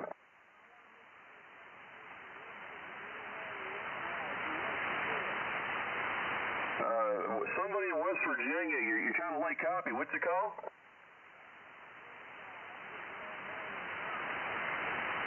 Oh, well, if you're just an old man in the nut house, you know, you got a call. I can't legally talk to you. I heard somebody out there, it wouldn't identify her, Captain Dave. Says he's an old, I think he said he's an old man in a nut house. All right, well, the only way you could call in legally would be to call the phone patch number. That'd be the only way. If you don't have a license, that's the only way you can get in the word edgewise. But we, you know, you got to watch that profanity here on the Captain Dave show. You know, we're trying to tone it down here tonight. We got a lot of sensitivity out here.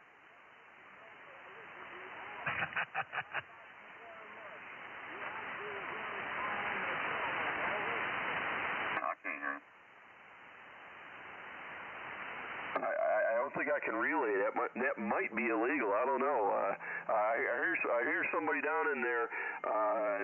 Whoever it is, you probably call in on Captain Dave's show hotline there. Anybody that is, anybody can call on Captain Dave's phone patch.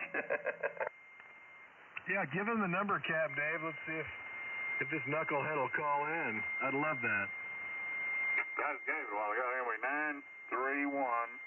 931-201-4202. 931-201-4202. Captain Dave's phone patch on the TGIF for Captain Dave. Yowzer. And you won't divulge the number on caller ID, so nobody got to worry about that. I bet you a lot of people don't want to call because they don't want the caller ID to pop up.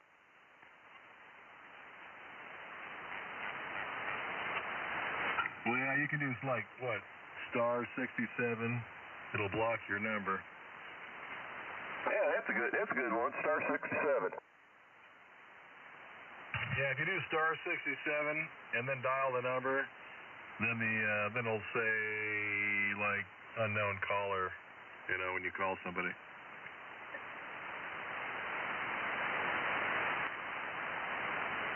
Or use a pipe. I think he needs to get a better radio, better antenna or something.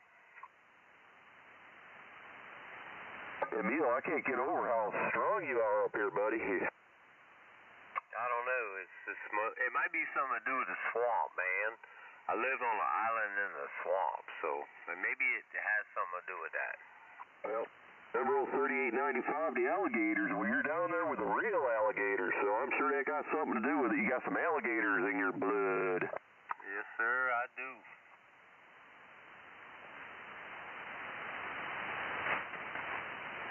All K4OKA, Big L were alive. He'd be blessed.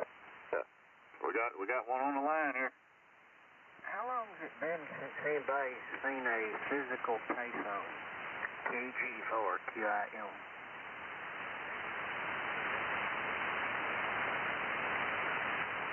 I ain't seen no peso. I just got another. All right, real good. We got one on the line here, and I'm gonna reel him in. KI4THY with WA2SFT. And we got third-party traffic. Who we got here? Go ahead. It's Joe from Canada. Joe from Canada. Okay, Joe. Listening to these guys on a grunting shortwave on Lower Sidebend. Yeah. How we doing up there? What kind of radio you got? Just a Grundig shortwave radio.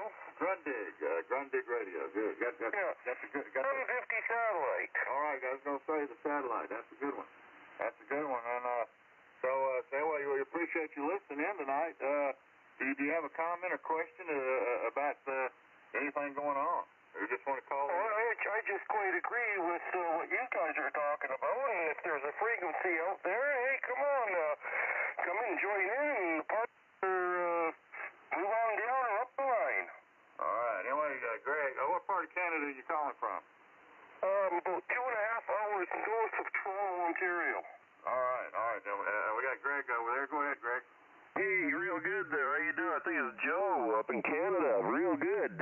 Yeah, I just kind of wonder now, what do the Canadians think about Donald Trump wanting to build a wall along the southern border here? You think that's a good idea, or don't the Canadians really care either way? Oh, there's a lot of people that think totally differently up here. I kind of agree with what he's doing. There you go. Well, I remember originally from Buffalo, and I remember there was a lot of controversy there in the 70s and 80s when you go across the border to Niagara Falls and you couldn't find anybody who spoke English in some of the shops down there. Well, try going to Quebec. This is our country. They don't even want to talk English to us. No, I ain't talking about French. I'm talking about Middle Eastern country language. Oh, yeah. Talking about this George Soros stuff. My parents were immigrants from Hungary in 1956. Yeah.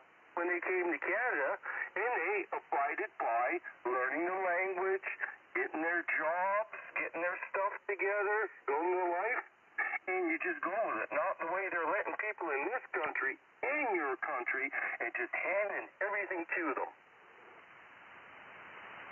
Yeah, what do you guys, being right from Hungary there, what's the talk about George Soros? We've always been told and heard and read about that he actually worked for the Nazis and turned over a lot of the local Budapest Jews to Auschwitz for the Gestapo, helped them. Yeah, there was a lot of nasty people back in the day there. It doesn't matter if you're a Hungarian or Ukrainian or Polish, people turned over just to get by. Right, but George Soros did do that, correct? I'm pretty sure he did. Yeah, he actually admitted it in an interview, and it's actually taped. He said it was the best time of his life. There's some crazy people out there, isn't there? Yeah. Anyway, well, we've been, like I said, keeping up with a lot of things going on, and certainly, we share a lot in common. You know, I was trying to think. There was something that happened there lately up there. I can't remember what it was. I remember reading about it on the internet. It had to do with people coming in, maybe people coming into Canada or trying to get to Canada from across the border. Well, I've heard stories where they might be smuggling people using the rivers and the lakeways. Right. Maybe that was it. But anyway, or maybe it was something else. There's a lot of things going on. But anyway, how's the weather up there? Is it warm? Warming up? It warmed up. Warmed up, yeah. You in the 30s? Almost to zero. We're going ice fishing tomorrow. Going ice fishing. All right. So what do you use to cut a hole in the ice? Well, I've got an auger. Got a gas motor on it. You start it up and it drills a hole in the ice. All right, well, good. So I fix that ice where you have to go dig. Oh, it's going to be probably about a foot thick because it was pretty cold here. We're in Celsius here, and the coldest night we had last week was 37 below. Lord have mercy. Anyway, Greg, we'll send it back to you, Greg, and or anybody else has a question for Joe up there near Toronto. KG5SCB? Yeah, go ahead, Emil. You got a question for Joe? Yeah, comment ça va, Joe? How's it going? C'est comment ça va? Did you hear that, Joe? Comment ça va? That's different language. Yeah, it's French, man. I thought you speak French. You're from Canada. He don't live in Quebec. That's that Quebec talk there, isn't it, Joe? Yeah, but they got them French down there. They speak French down there in Louisiana, too. Yeah, the Cajuns. The Cajuns down there, but evidently, you speak that stuff too? Yeah, I speak a little bit. We were taught a little bit as kids, but how you doing out there, Joe, man? How's the weather treating you? Not too bad. It's warming up. Actually, a lot of people don't know that the Louisiana Cajun French actually came from Montreal, or up there in Quebec. From all that area, yeah. Actually, we came from Nova Scotia. Really? Yeah. Roger. I think people up there, you know our history. The Cajuns came from Nova Scotia. You eat that Cajun food, they got Cajun seasoning and all that. Oh, I love Cajun food. I used to watch a guy on PBS years ago, Justin Wilson. Oh, Justin. He used to cook out there, and he'd take a nice big bite, and he'd say, oh, that's damn good. Yeah, I guarantee that. I guarantee, yep. Yep. Anyway, Willie Mill, like I said, you were up there, but somebody else I talked to down there, and I ordered a can of that Camp Dog Cajun seasoning, that Camp Dog. Man, I keep it right on the table, and I put it on eggs in the morning, and I had some boiled shrimp, put it on that. I mean, we put it on everything. It's so good there. Yeah. We use Slap Your Mama. I don't know if you ever heard of that. That's good. Slap Your Mama. That's some good seasoning. Look it up on eBay or Amazon or something. You can get it up there. But that's something that we really like down here. Slap Your Mama. I wrote that down. I'll have to order a can of that and try it. Slap you. I guess that's on slapyourmama.com there. Anyway, grocery stores carry that. You got the grocery stores there. I don't know. I've never seen it here, but I've got Tony Chachery's. I got Chachery's, but I don't. I had to order that Camp Dog. I couldn't find it anywhere. Well, I'll check that out. Anyway, Joe, anything else you want to add there? Oh, you guys just keep up the good work. Maybe I'll call in some other time. All right, Joe. Things are going up here. You keep our number, and if we're not on the air, we'll it goes into voicemail. You can leave comments, and of course you can be phone to email us. KI4THY@gmail.com. Email down there has got his email. I think everybody's got their email on QRZ. And I'm not into radio. I'm thinking of getting one of these radios. I've been listening for quite a few years, but. All right. Well, you got a computer anyway. You can dial us up there on the QRZ. And we're gonna be doing live streaming here as soon as we get a computer that we can keep from blowing up out here. What are you gonna do? Compete with Alex Jones? Yeah, I don't know. We're gonna have cameras in the ham shack, and we're gonna be on. I don't know which carrier it's gonna be. We're working on. We can't keep a computer in here. RF is getting into it, and I don't think I'm gonna be able to do much simulcast until I get something figured out on that. But anyway. All the best of luck to you guys. Take care. All right, Joe. Thanks for calling from up there near Toronto. Up there. Okay. Thank you very much. Bye-bye. Goodbye. See you. All right. Anyway, go ahead there. Back to Emil there. Let's see. What Emil? Hang on a minute. Emil, KG5STB. Go ahead. KG5STB? Down near the top secret location in the swamps of South Louisiana. Yeah, I'm having fun with this tonight.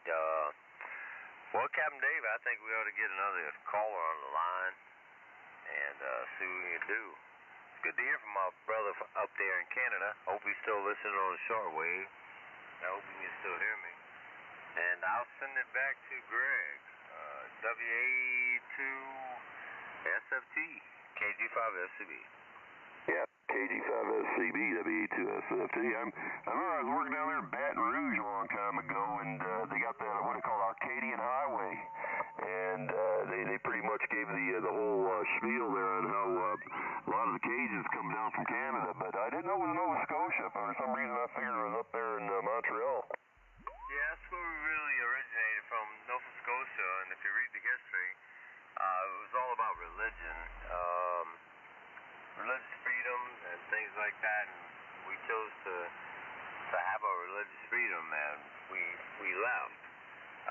We actually were, if you research the history, we were taken as slaves along the way, and then the French owned Louisiana, and they said, if you can get here, because we were in fact French, because we migrated from France, then we would be free. So we were slave once too, you know. So I want my retribution, you know. I want my free stuff, you know. Not really, but anyway, that's a little bit of history about the Cajun French people, and that's who I am, KI4THY.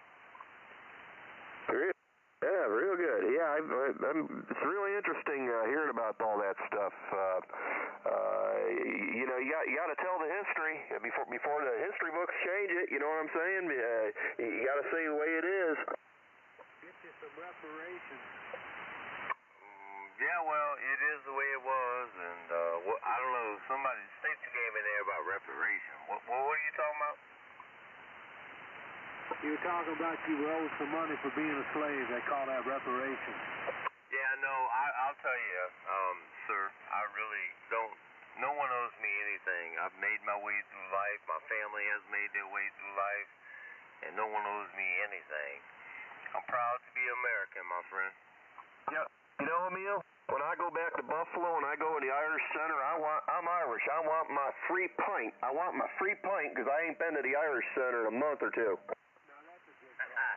Yeah, my wife is Irish too, man. Man, let me tell you, she glows in the dark when she walks in the room at night, and she's about as redhead as she can be. So, imagine that. You know, you got a French man with a Irish white woman. We have a whole lot of fun in the middle of the night. You know what I mean? I scratch my friendly bunch pretty often. She likes my friendly bunch. Yeah, I go. WKI4THY Friday over here, Captain Dave. I think he's letting the singers do the walking. He's getting ready to dig up the Luxor Club. He's going to take it down south of the border down there in beautiful downtown Tijuana, Mexico, right next to the donkey show. The donkey with the stripes painted on it, passed off as a zebra.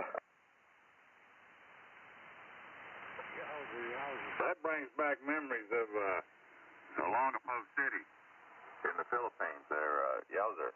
Anyway, Captain Dave, surely, you know, people, you know, but we got to be careful. We got them there, you know, we can't talk about bestiality here.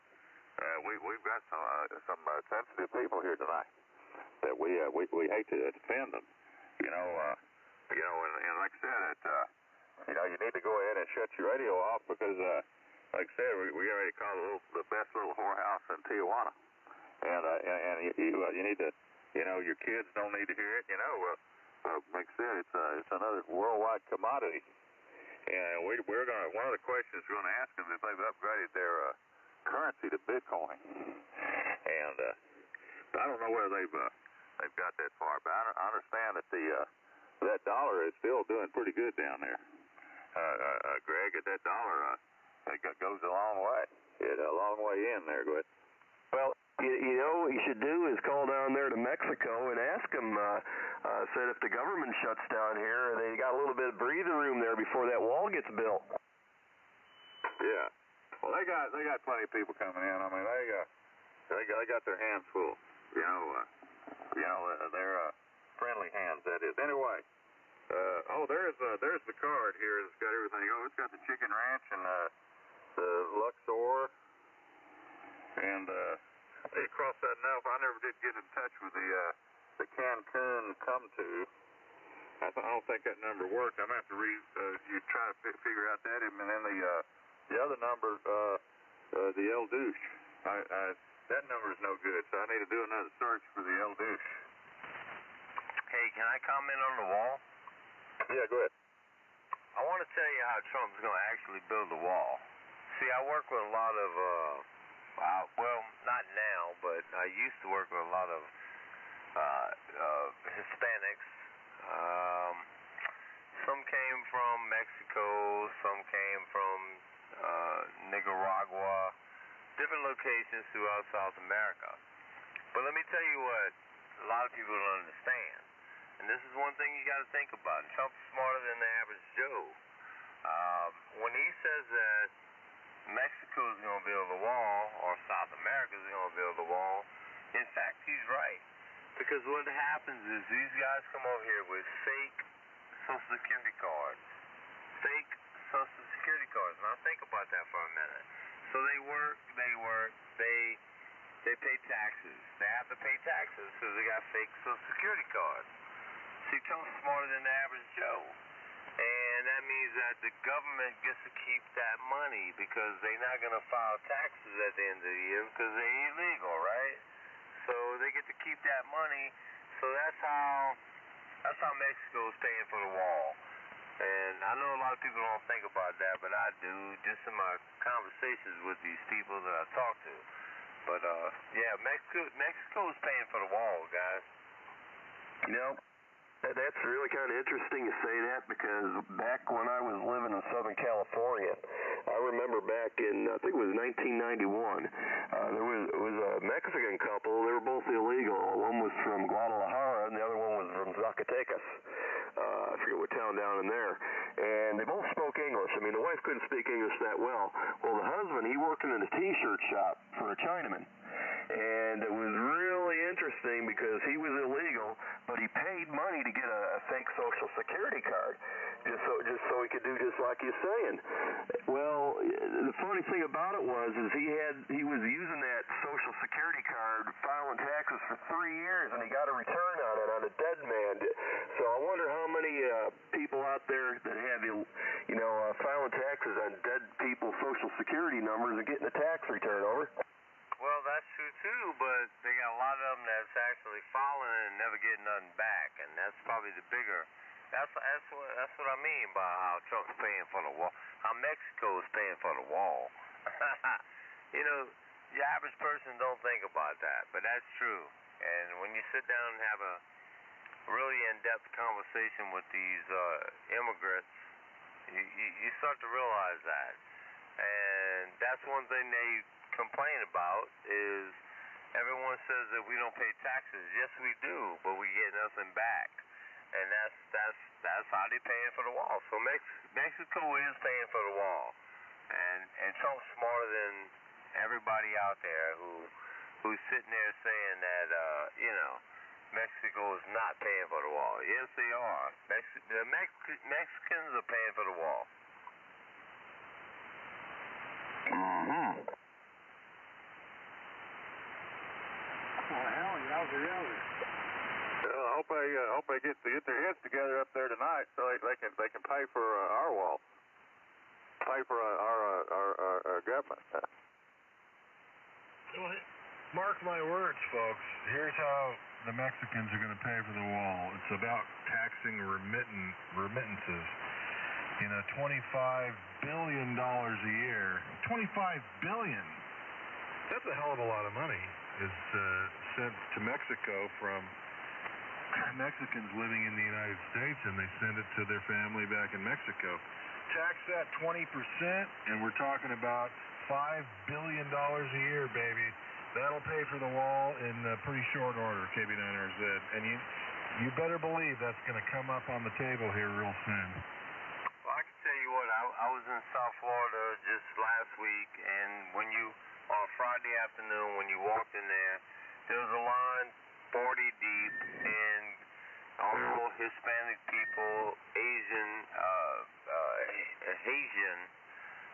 and guess what? And that's what I told my buddy. They send their money back home. Yeah, that's what they need to do, start taxing that money that's going back to them other states, countries, and we might get somewhere, but they definitely don't get a tax return. There's no doubt about that.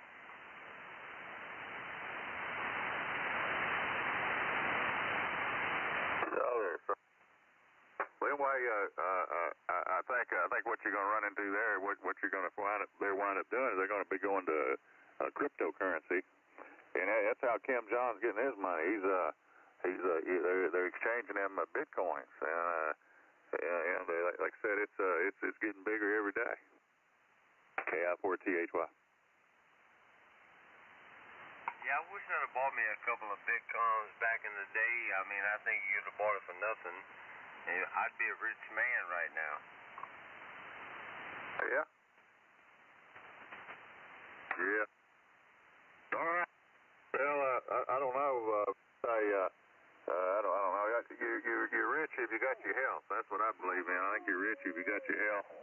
And because, even what's his name, JR with Dallas, he drank, was it 2 bottles of champagne a day, and he tried to buy a liver, but it just didn't last. He couldn't, money couldn't buy a liver. Once you destroy it, you're pretty well done for. Anyway, Captain Dave, are we ready to go south of that there border? Si, senor.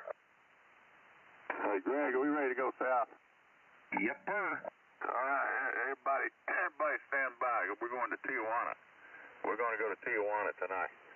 We're going to go down there and see what kind of deals. What is it, Anna? Is her name? I think. Let's see if Anna is there tonight. And we're going to call the world famous, or at least in the ham radio circles, it's famous, the Luxor Whorehouse in Tijuana, Mexico. So, Captain Dave, I'll tell you what, my fingers are starting to get itchy here. They're starting to do a little digital stimulation. I'm starting to get excited. Cowboy boy over here, he's excited too. Anyway, so here we go. Third-party traffic coming up. KI4THY with WA2SFT and others. Here we go to Tijuana. Senorita. 4. Man, I need to put this thing on that number on speed dial here. That needs to be on a priority speed dial. Put that on speed dial. That and the chicken house or whatever it is. Let's see. All right. Captain Dave. Lord have mercy. The house of ill repute. Hello, is this Anna? Yes? Yeah, hey Anna, this is David up here in Tennessee, USA.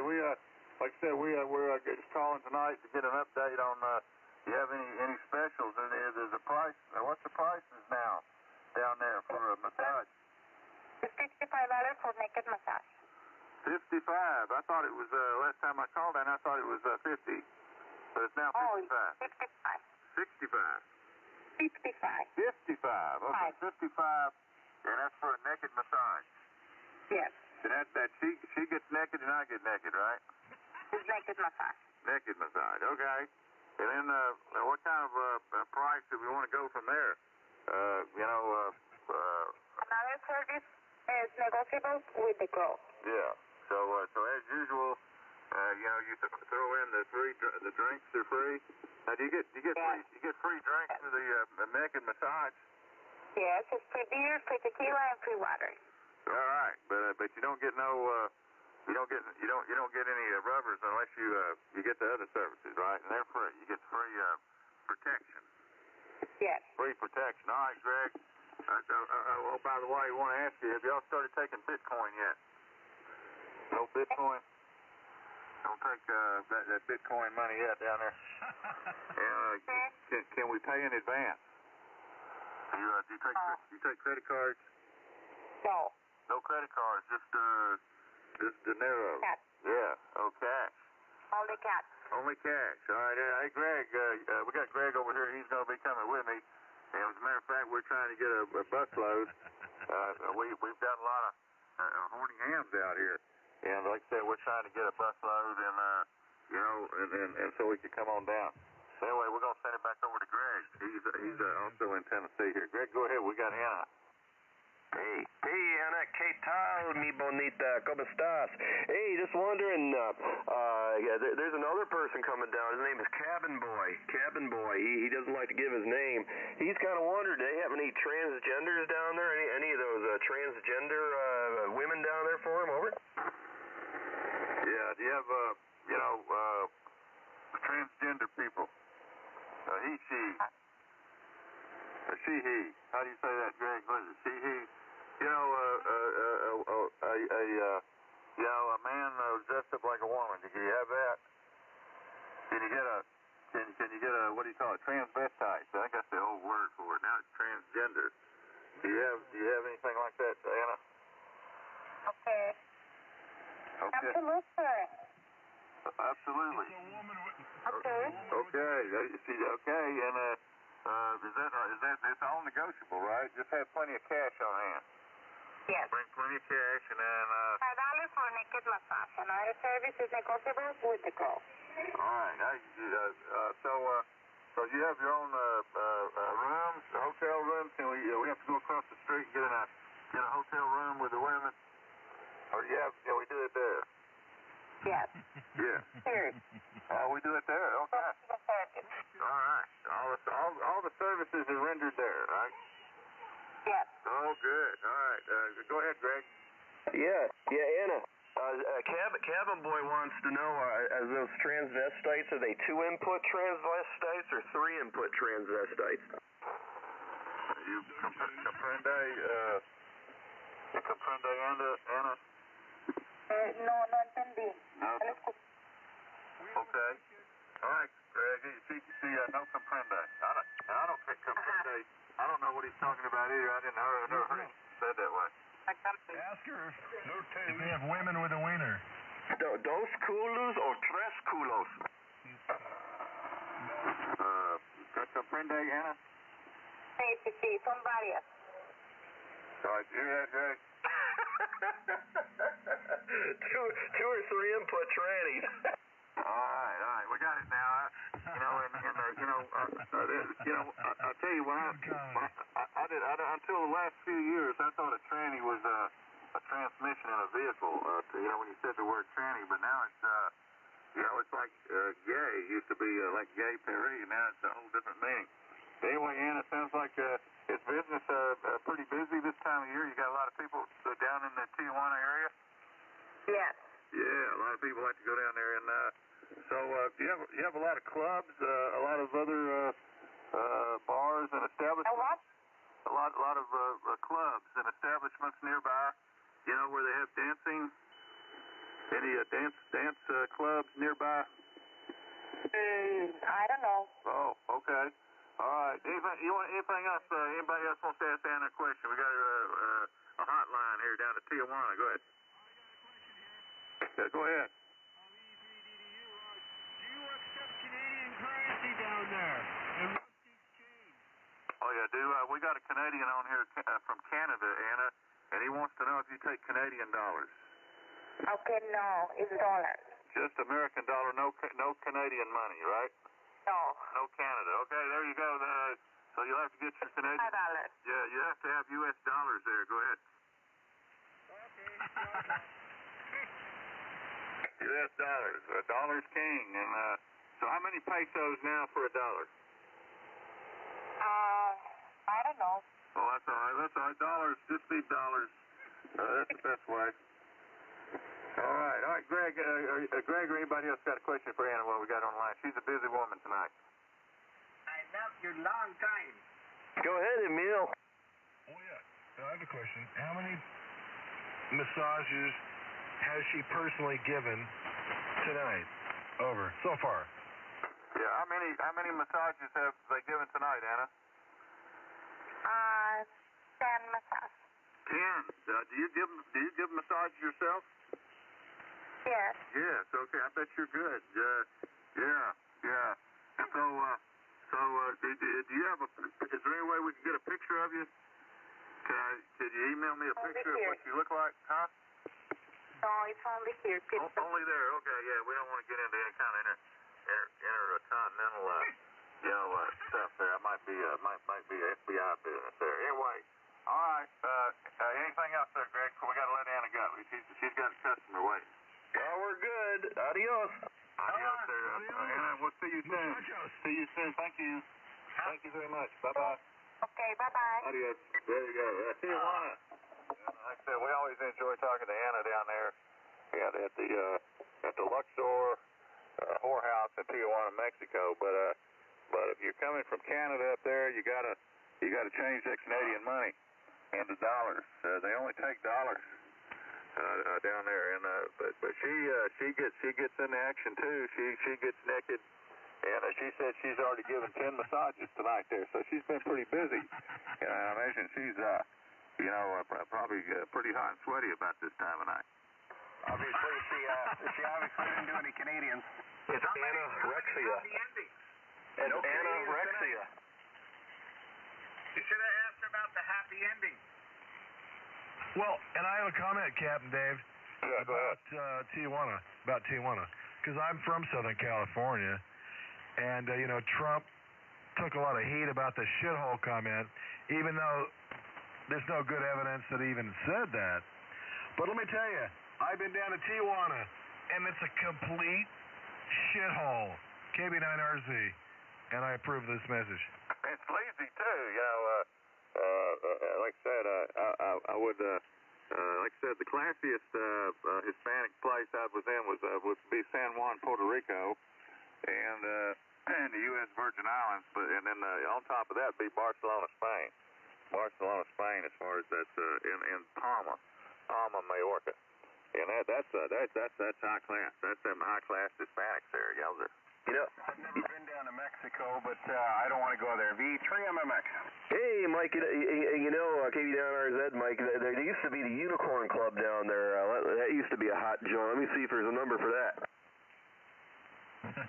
Well, I'll tell you. All right, guys, I'm going to say 73s, KG5, FCB, South Louisiana. Greg, Captain Dave, and all the other guys that's on there. I'll say 73s. Have a good night, guys. 73. 73s, Emil. We'll see you later. Have a good one. Have a good one, Emil. Say hi to the XYL there. Good night. Good night, 73. Hey, what was the name of this gal, Captain Dave, that you were just talking to? Anna.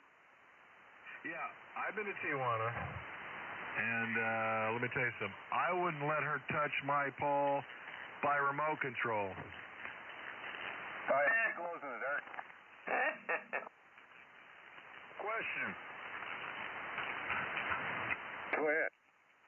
Captain Dave, you reckon Anna supplies the little blue pill?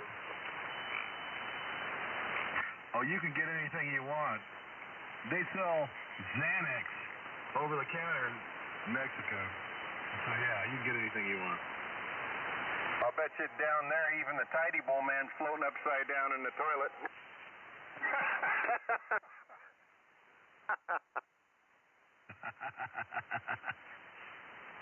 There ain't much living down there. V3MMX, holy smoke. How you doing there, Mr. Mike? Hey, we're doing good, Greg. How you doing? Good evening, Captain Dave. Hey, Mike.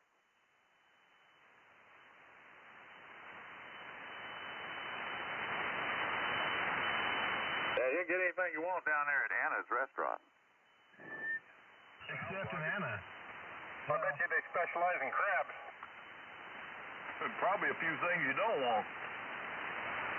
Hey, my uncle got VD down there in the 70s, and his wife my aunt almost divorced him, but they pulled it together. Got a lot of people down there turning flat, I'll tell you that much. I'm sure it's highly sanitized, and they probably let you cut the little white ribbon on the toilet and everywhere else. I'm sure it's highly sanitized. You sit there and cut the ribbon and go on.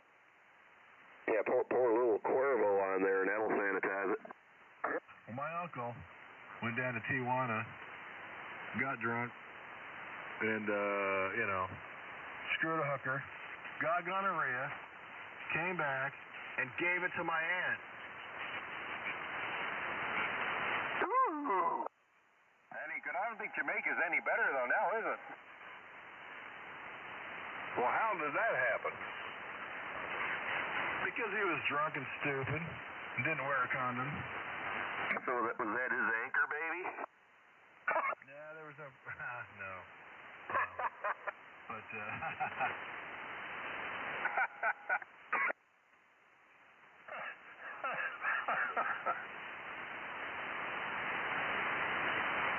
I think this tonight's edition of Captain Dave Show is progressing nicely. Well, it progressed faster if Greg would send me some good phone numbers.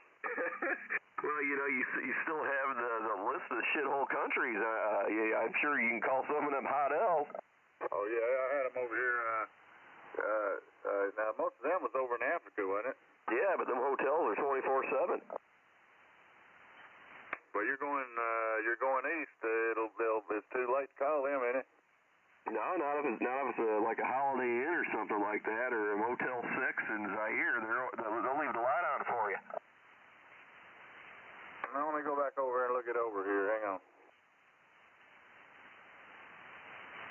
It's just something about calling over there. Don't turn my tractor. I'd rather call head out to the South Sea Islands or something. You remember that?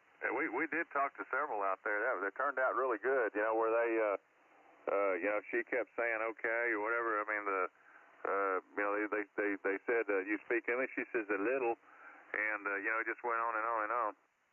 Yeah, it was either in Guam or Tahiti. I think it was the Tahiti hunt, if I'm not mistaken. Well, Captain Dave, yeah. Number for you. Let's call the Love Ranch. The Love Ranch in Nevada. 775-246-7252.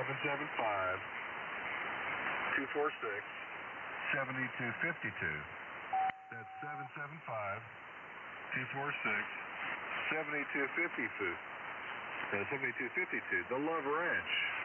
Give it a try. The Love Ranch. I've got the Chicken Ranch. The Chicken Ranch is always they're always friendly. You talk about friendly people. I mean that's the real friendly people over there at the Chicken Ranch, and they don't mind telling you, I gotta go. You gotta go, and they have to take care of the customers coming in. They're pretty good about telling us, but I don't think. Have you ever heard of the Love Ranch there, Greg? No, but 775. That's northern Nevada, ain't it? That's up by Reno, ain't it? Yeah, it's in Carson City. Oh, okay. All right. I'm ready. We'll have to see what if they won't say the price. Maybe they'll give us. Maybe they have extras. Maybe we can get them to compete with the Luxor Club down there. Yeah. Maybe you can get an estimate, but yeah, 775-246-7252.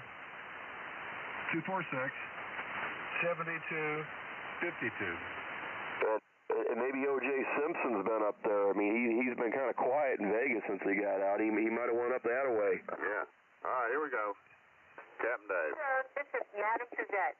Thank you for calling the Love Ranch North, a fine addition to Dennis Hoff's collection of cat houses. If you know your party's extension, please dial it now. Otherwise, listen to the following options. Third-party traffic. Directions to the Love Ranch. KI4THY with WA2SSC. With one of our lovers. Press 3 for limo and sedan services. Press 4 for employment opportunities. Hey, there you go. Press 5 for sex prices. Press 6 to hear one of our lovers in action. Or press 0 to speak to one of our customer service representatives. Well, let's go to number 6 in action. How about that? Okay. Hey, Mike, done put us into something here. Hi, this is Ivy May, a lover at the Love Ranch North on November 2015 Penthouse Pit.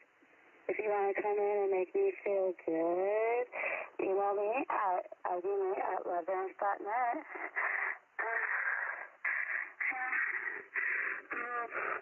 Don't forget, we also accept Visa, MasterCard, Discover, and cash is king.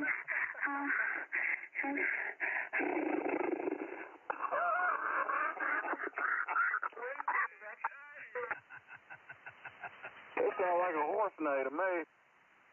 Smoking. Oh, cream cheeses. Wow. Dear Laura. You're one of our lovers in action. Employment opportunities. Here we go. Hang on a minute. Quit laughing. Hi, this is Shelby Starr. I love being a lover at the Love Ranch brothel. To join our Love Ranch team, just press 0 or go to our website at loveranch.net and click on To Be a Lover. To be a lover. Join us and have some fun. All right. Press 1 for directions to the Love Ranch. Press 2 to make an appointment with one of our lovers. Oh. Press 3 for limo and sedan services. Prices. Let's go to prices right now. Price is right. Hi, this is Cindy Sky with Impact. Let me be your secret sin. What the sky's the limit? My specials include GFE, Wilson Experience, and my Scuba Club. We can't put prices over the phone or over the internet. When you come to the Love Ranch, all the Love Ranch lovers will work with your budget.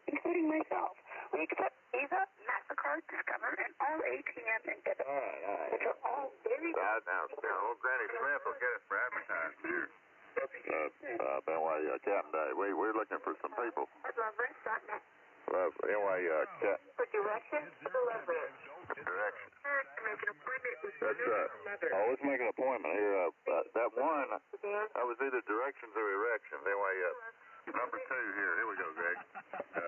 Go ahead and make an appointment. Hi, this is Kimberly Love. My specialties are outtakes, overnight, virgins, and couples. Let me be the girl of your dreams. Make an appointment with me or any other Love Ranch lover. You can visit our website at www. All right. It's we got to talk to a human here. This is we can't just play this. Press 0 for the receptionist. See you soon. We can't wait. Press 1 for directions to the Love Ranch. Now wait a minute. I was looking for the KI4THY here. I'm confused. Press 3 remote sedan services. Yeah. Press 4 for employment opportunities. We already got that one. Press 5 to check prices. We already got that. Press 6 to hear one of our lovers in action. No, we heard that. Press 0 to speak to one of our customer service representatives. Oh yeah, 0. There we go. Yeah, here we go, Greg. We'll let you talk to her. There you go. Yeah, hang on. Here we go, Greg. I'm gonna let you do the talk. Thank you for calling Love Ranch. How may I help you? Hi. We're out here near Lake Tahoe. How far are you from Lake Tahoe? About 45 minutes. Oh, okay. I got to come across, was it Donner Pass there, 50 coming into Carson City? Yeah, we're right on the other side of Carson City. Oh, okay, real good. What kind of, do you have any specials or offers this evening? All that is negotiated with the ladies. The only thing I can tell you about tonight is we're having karaoke. Okay. Well, one thing I wonder, what's the least amount, because I don't want to waste my drive from Tahoe to get there. What's the least amount I can come in there with just to be able to happy? We're open 24/7. Yeah, but how much money should we pack with us? If we don't have these, then I need to take these. All of our ladies are independent contractors, honey, so I can't give you a price. So these would be the best one. Credit cards. It's illegal in the state of Nevada to give prices over the. All right, I understand. Yeah, we were getting we just called down there to Tijuana, and like I said, we're doing a sweep, and we're just trying to, believe your area probably a little bit more sanitary than the place we talked to down there in Tijuana. How long you folks been in business there? This house has been open forever, but Dennis Hoff has owned it for about 50 years. 50 years, Lord have mercy. That's why they call it the world's oldest profession. But anyway, back to you, Greg. Got another question for her. She's got to go. No, we're pretty good. We're pretty good. I just wanted to get an idea here because I didn't know if I want to spend my money down here at the poker room or bring it up there. Over. Okay, I don't know what he just said. Yeah, he's in the poker room. He's talking about spending it. He didn't know whether he was going to spend it, drop it all at the poker room, or bring some of it too. But is there anything included like free drinks or protection devices and things like that? They do provide the condoms. Okay. As we do have a bar, depending on how much you spend, depends on if you get free drinks or not. I know our VIP room runs about $1,500, and with that you get a bottle of wine or a bottle of champagne or a couple free drinks. Shot of and about an hour, sometimes a little bit more time, but. VIP. That's what we need to do. So how many people can you pack into the VIP? How many people can we bring? A lot. It's got a big jacuzzi tub. It's got a big king-size bed. It's got a sex swing. It's got a little couch in it. It's got a sex chair. Sex chair. Big room. It's got a massage table. It's got a sauna in it. Pretty good size room.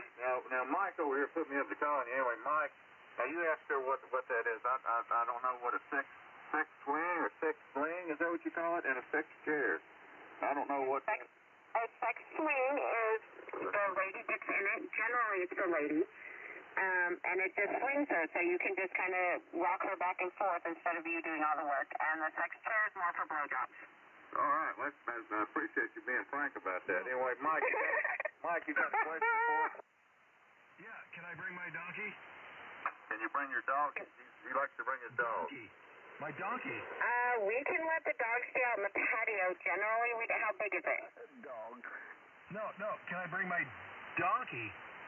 Oh, he said donkey. No, this is a reputable establishment. This guy's, we're military people. I'm a Vietnam veteran myself. You heard about all that bestiality stuff. And yeah, we really don't do that here. All right, Mike, you got another question? Hi, dog, you, Greg. Yeah, his O.J. Simpson, he's been seen down in Vegas. He got thrown out of that bar down there, I think, at the one nightclub. Has O.J. been seen up there in your part of the world? Have you seen O.J.? No, O.J. would be in Florida right now and not here. Yeah. Awesome. I like to try that sex swing because I'm pushing 70, and that's one thing. I've got a bad back. That'd be perfect. I mean, that'd be well worth the plane ticket to fly in out there, and get to use that thing, and it takes all the work out of it. That'd be great. Well, our girls will take good care of you. All right, and so we'll have to check out your website there. We can't. Anyway, anybody else have any question? What was your name again, hon? My name is Nikki. Nikki, okay. She's got another call coming in. Nikki, thank you a lot. We won't take up any more of your time. Thank you very much, bro. All right. Thanks. Bye-bye. Educational tour. We inquiring minds want to know. Inquiring minds and horny hams out there. I mean, I wonder how many jack-offs we got out there. I mean, especially that one that she neighed like a horse. Lord have mercy. KI4THY, Captain Dave, and it sounds like that's the most friendly ones we've heard there. Yes, sir. WA2SFTID. I'm in K4KP. You should have asked her if that Paddock guy was ever up there, the one that shot up all them places down there. Yeah. I don't know, but I think we got a lot of questions. I mean, answered, and that was the best one. That was a great one. Yeah, and she was real friendly. I forgot, I was going to ask her if they have any midget hookers. Midgets. I'd like to see a midget. I wondered where you slide the credit card to pay. In the slut machine.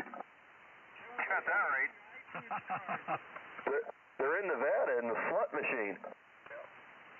I guarantee you they got credit machines too, credit card machines. Oh, you better believe it.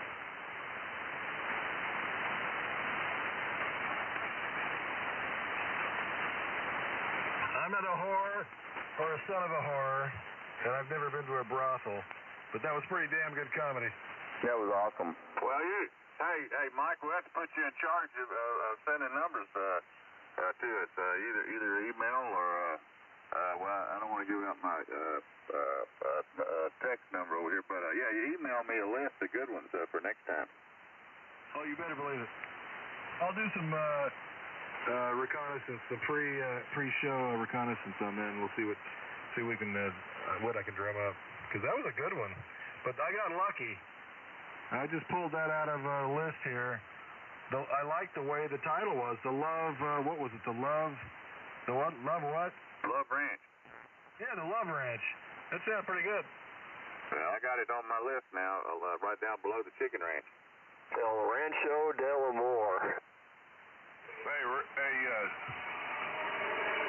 Captain Dave? This is Captain Dave. Go ahead. You should have asked her if she was available, boy. She sounded sweet. Oh, yeah. Well, I'm sure they all are ready. I mean, they all have their price. Yep. She probably weighed 300 pounds and ugly. That's what I like. Wonder she from Capistrano. She was a schwaller or a spitter. Yeah, put that kind of weight in that swing chair. I mean, good God Almighty, here he comes. A ton of brick. 11 minutes till the government shuts down. We got the government watch here. We're coming up. We're coming up on Yelzer. Somebody give us an update. Are they voting now? 11 minutes, 22 seconds. It was like New Year's Eve. Yeah, 4th of July. Yeah, how much time? 11 minutes. 12 seconds now. Oh, wow, all right. Everybody got their party banners, and whistles, and horns. I got a bunch of empty wine bottles in the trash can out here, but I don't dare start this late. Had a pretty good sober evening here. I feel a whole lot better. Yeah. You have to do the countdown there with Cabin Boy and watch his friendly bunch drop at on the count of 10. I hope it doesn't affect the Lewiston border. I'm going shopping down there Sunday. Yeah, there you go. They got some deals.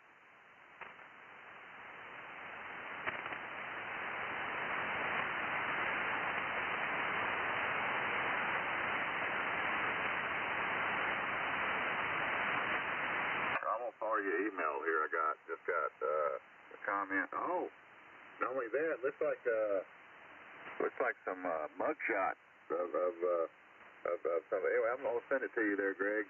You'll like this.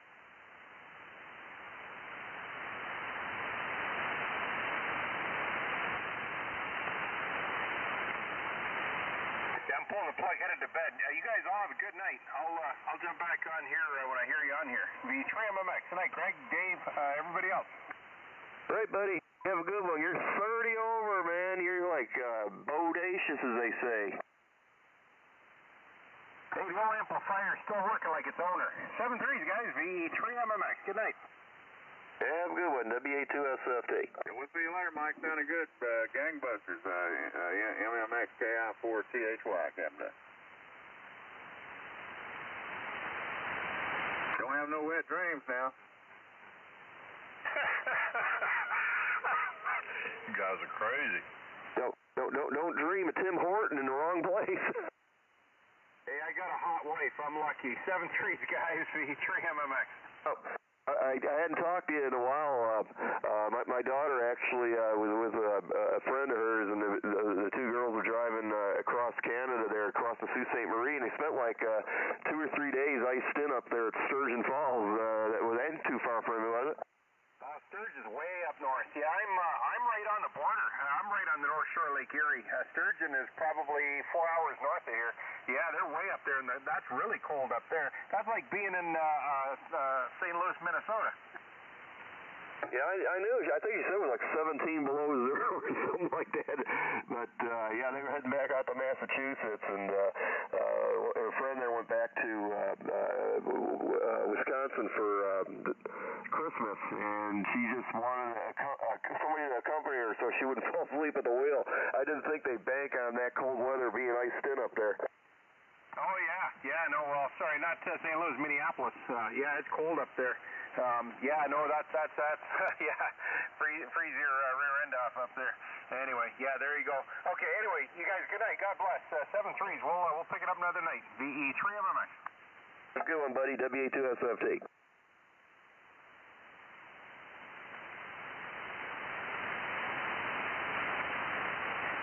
KB9RZ to the rescue.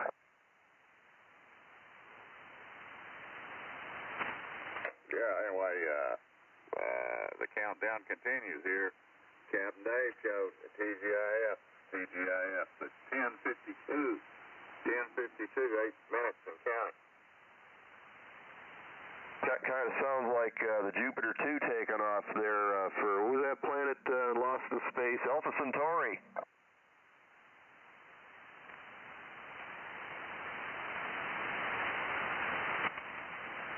T-minus 8 minutes and counting. I gotta make sure it doesn't affect the border.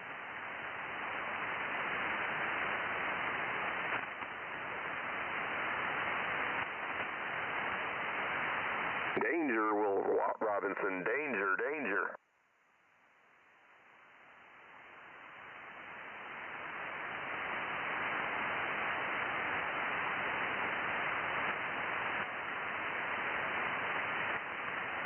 Happened to KB9RZ. Mike is still out there.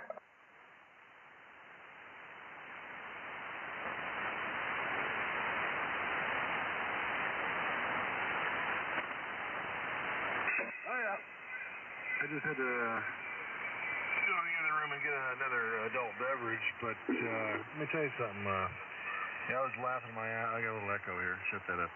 I was laughing my ass off. You could tell, because when Captain Dave first started talking to her, she was, kind of hard and business-like and whatever. But as time went on, she softened up because she could tell it was like, well, this is a very unusual call. Of course, Captain Dave is very charismatic, and and she's probably thinking, these guys are at a radio station calling me. What is going on with this? And she softened up, and you could tell she was having a good time. And she's going to be talking to her friends about that for days. Like, I got this weird call that out of nowhere, like I've never heard before, and stuff like that. But yeah, that was good comedy. Yeah, she might have thought it was Mark and Brian from KLOS or KLSX, or were they KLOS or LSX? Well, KLOS and KME2 were the big stations in the 70s when I was in Southern Cal. I don't know what's going on now. Yeah, but Mark and Brian, which one were they on? I've never heard of them. I don't know. Yeah, I don't even know if they're on anymore. That was back in the 80s. It was the Mark and Brian show. They were on just like that. Bubbin and Hambone or whoever they are down here. Yeah, I used to listen to Bob and Tom 20 years ago, but I don't know what's going on. But yeah, I hope somebody recorded that because that's good. I'd like to hear that again. Well, there is a station, and he's been recording Captain Dave here on a regular basis. And if you get on YouTube and you put in the Captain Dave Show or KI4THY and 3843, you'll see a ton of videos. As a matter of fact, I forget what his name is on there, but if you click on his name and you put all the videos posted, it'll show them in chronological order. Roger. Yeah, but did you notice that as Captain Dave was talking to her, she softened up a lot. By the end of the conversation, she was just a regular sweetheart. Oh, yeah. And she didn't want the phone ringing in the background to actually happen. She was hoping to keep the conversation going. Yeah, she was enjoying it. You could tell she loosened up. Yeah. And, and here's the thing. Maybe we ought to plan a trip. Airfare plus $1,000 each. We could all meet out there, and we could probably have a real good time. Bring $1,000, and we'd probably roll out the door at 6 a.m. and with a smile on our face. They'd probably make us real happy for $1,000 each. Yeah, go on down there and stay down in the Incline Village and go over there for a little few and be a good old time. I have to fly into Reno Tahoe Airport though. Yeah, now Greg, you know a lot about Tahoe and Reno. Of course, I'm from California, so I've been to Tahoe and Reno many times. I have never been to a brothel. I would never go to one. That ain't my style. But I was kind of impressed. Greg mentioned he was talking the talk. He knew the walk there, and she knew that he knew what he was talking about when it came to geographical references there. That was pretty cool. Well, you got Highway 50. It actually runs parallel to what's that interstate up there? I forget. Runs east to west there, but it runs right through Tahoe and runs up the east side of Lake, northeast side of Lake Tahoe. Once you get Incline Villages, 50 goes over. I thought it was Donner Pass, but I don't think it is. It goes over the mountain. It comes down into the high desert, and you're right there in Carson City. And there's a couple little small towns, Virginia City and I think Dayton, whatever. But if you stay on the main highway, it'll take you right into Reno. Hey, Roger. So are you from out there? No, I actually lived in South Lake Tahoe for a bit, and I used to drive. Was it 95 between Las Vegas and Reno every once in a while? So going up through all the old gold towns, going up through Tonopah. It's actually kind of neat up there. A lot of history. Hey, Roger. Yeah, I used to. Well, I've been to Tahoe probably 25 times in my life, and Reno many times. You know, my buddy and business partner lives in Loomis, which is in Placer County, which is 20 miles north of Sacramento, and every time I fly out there, you know, of course I live, you know, I'm born and raised in Southern California, but so every time I fly out there to visit him, we always go up for a Tahoe trip, and sometimes we go to Truckee and Reno as well. You probably know where Truckee is. Oh, yeah. So anyway, I'll shut up, turn it back to Captain Dave. That was fun. Captain Dave, KV9RZ. KV9RZ in the group KI4THY, Captain Dave. I think the witching hour is here. 1 minute, 10:59. 10:59, yeah.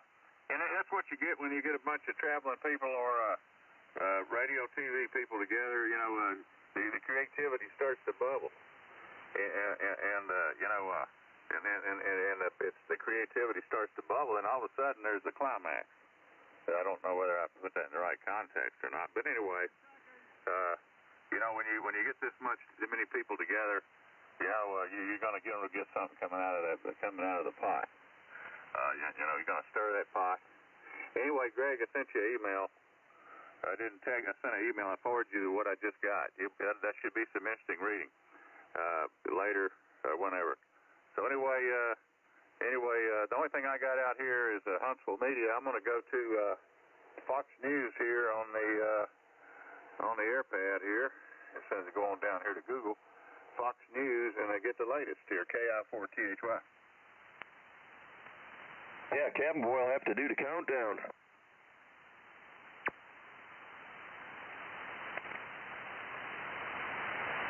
Yeah, I like what Captain Dave said. You know, when creative people get together and the mood is right, things can start humming. You know, I'm a musician. I'm a guitarist. That's not what I do for a living, but I've been doing it on the side since I was a teenager. I write a lot of songs, and I play with a lot of bands, and you know, you get with a group of guys, and sometimes it works and sometimes it doesn't. But when it does work, it sort of transports your mind up to the next level of creativity, and that's what I was feeling when this whole thing was going. I was like, wow, this is humming. It's humming. Yeah, you know, talk about Tahoe. If you go to the north end of the lake there, you know the lake is divided in the center by an imaginary dotted line, half in California, half in Nevada. If you go all the way up to the top end of the egg there, there's a casino. I forget the name of it, but it used to be owned by Frank Sinatra. And half of it's in California, and the other half is in Nevada, and there's a dotted line right through the fireplace. And one side is 24/7 drinking, the other side they'll actually take your glasses of alcohol away from you at like 1 in the morning. Yeah. In fact, when we go up there, we usually stay at a place that its northern edge is right on the border. You've got Harrah's across the street, sort of northwest, which is in the Nevada side, and then the casino right next door is in Nevada, and the hotel we stay in is in California. And so, yeah, right there. I know exactly where the borderline is. I've been there a jillion times, and it's kind of strange. And it's nice because you walk over to the Nevada side, and the whole taxation situation, yeah, it becomes a whole lot looser 10 feet away. You know what I mean? Yeah, it's a pretty cool place. Like I said, it used to be owned by Frank Sinatra, which I thought was kind of neat. Yeah, I don't remember that. I can't recall that information, but Sammy Hager used to own a bar and restaurant at the Harrah's across the street. I think he still does. Pretty cool place, actually. Yeah, no, I've had a lot of fun in Tahoe. I haven't been there in a while. And one thing I want to tell people is that lake is very deep. It's snow-fed water, and it's extremely clear. I mean, it's the clearest water. You know, we rent a boat every time I go there, and we get out on the water for a couple hours on a speedboat or whatever. And, you know, it is extremely clear water. It's the only water on Earth that I'll actually put my cup down in the lake and drink it, because I know there's no microbes in it. It's very cold, and it's extremely clear, and it's very deep, and it's very beautiful. KV9RZ. I I remember driving along the highway there and looking down in the water, from the highway, and you could see like a 6-foot, I don't know, muskie or pike or what, but like you said, the water's so clean, you can see different shades of blue. The deeper it gets, the darker it gets, and that's got to probably be one of the neatest places I've seen. Like I said, the only thing that comes close to it is like the Highlands of Scotland or vice versa. They're both pretty much up there in the same ranking category. Over. Yeah, it's a wonder of nature, and I'm glad we have it in the United States, and I'm fortunate to have experienced many wonderful times in Lake Tahoe. I won't talk about all that. That's endless. But I'll turn it back to Captain Dave and shut my mouth. Captain Dave, KB9RZ. All right, KI4THY, Captain Dave. It looks like the shutdown thing here is come and went. The deadline's come and went, and they've still not. There's no breakthrough yet. Anyway, it looks like right now, senators milled around the floors of Washington waiting for word of where Congress goes from here.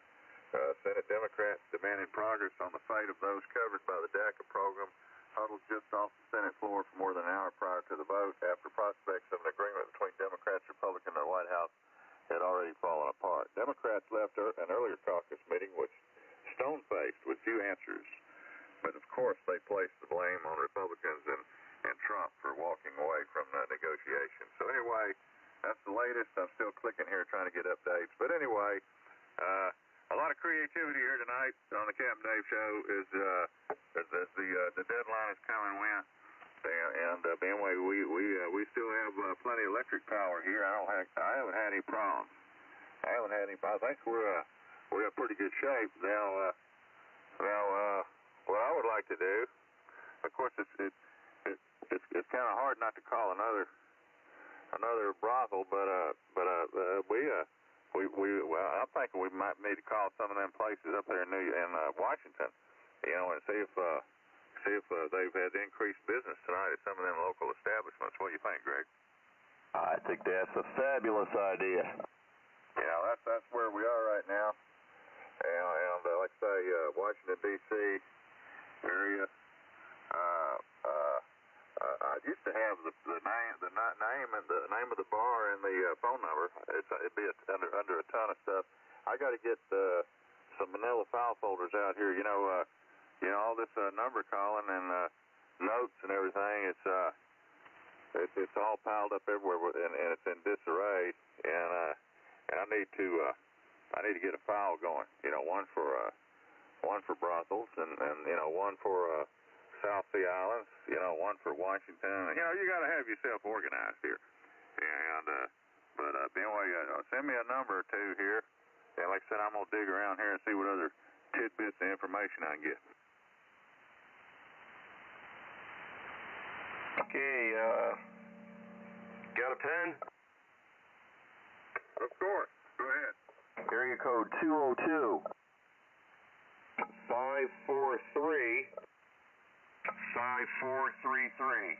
That's 543 5433. That's Kelly's Irish Times Pub. All right. Kelly's Irish Times Pub. Let's give him a call. It's at 14F Street, Northwest Washington, D.C. It's right down there, man. All right, well, let's go third-party traffic to Kelly's Irish Times Pub in Washington, D.C. The third-party traffic is flowing. It's flowing here. Anyway, KI4THY with WA2SFT. We got that there third-party traffic coming from the Beltway up there. So we're going to call, and if we don't have too much noise to trigger the box, we'll be all right. We got too much incoming noise, it'll trip the box on this thing. So anyway, here we go. Washington. Hello there.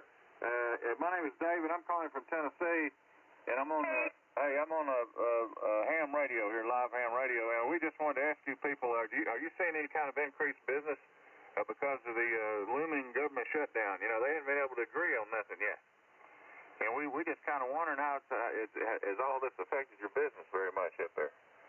Or is it pretty much the same? Not yet. It was, this is a pretty normal Friday for us, so. But we do have people watching it right now. We're getting the news here, and like I said, Trump's holding out for a deal, and everybody, nobody's been able to give him a deal yet. So anyway, do you have any drink specials tonight because of all the hoopla? No, we don't have any. I wish we did. All right. So anyway, I'm gonna send you Greg. Greg, got a question. Go ahead. Yeah. Do you get any politicians to come in there? Any known politicians come down there to drink? Do you get any politicians down there? Any congressional people? I think occasionally. I haven't seen anyone in here when I work. I only work once a week, so. Oh, you just work. But we do. We get a lot of Hill staffers. Well, I just wondered if they might have a few in there maybe later, because of the evening. Oh, yeah. They might be a little thirsty right now. They look a little stressed out. That's what we think. They'll be a little bit thirsty over there. Anyway, Greg, you got another question for her. What was your name, hon? What was your name? My name? Yeah, your first name there. That's all right. You don't have to give it to him if you don't want to. But anyway, Greg, go ahead. Greg wants to ask you one more question. We'll let you go. We know you're busy. Yeah. Well, normally, do you know of any known ones that usually go down there historically? Is there usually a group of them that come down? Any names that you can give us that usually come down there and drink? Has Hillary ever been in there? Yeah, somebody asked if Hillary's ever been in there. Do you know of any of the celebrity politicians up there? Hello? I think we just lost her. Oh, well. I think I mentioned that word Hillary. She hung up.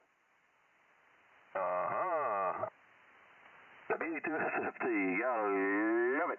Yeah, that Fox Judge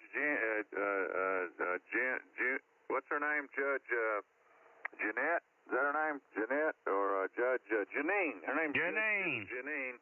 Anyway, she's up in New York looking for Hillary Clinton up there in the woods up there in Chappaquiddick. Is that where she lives? Yeah, Chappaqua, not to be confused with Chappaquiddick Bridge and Teddy Kennedy and Mary Jo Kopechme. And for ECC, I hope she finds her, Captain Dave. Yeah, they're looking for Hillary Clinton. That name, that voice sounds a little familiar. I don't know whether I've talked to you before or not. But anyway, she's up there looking for Hillary. And but anyway, when we mentioned the word Hillary, the woman hung up at the bar there, Greg. I know who we could call.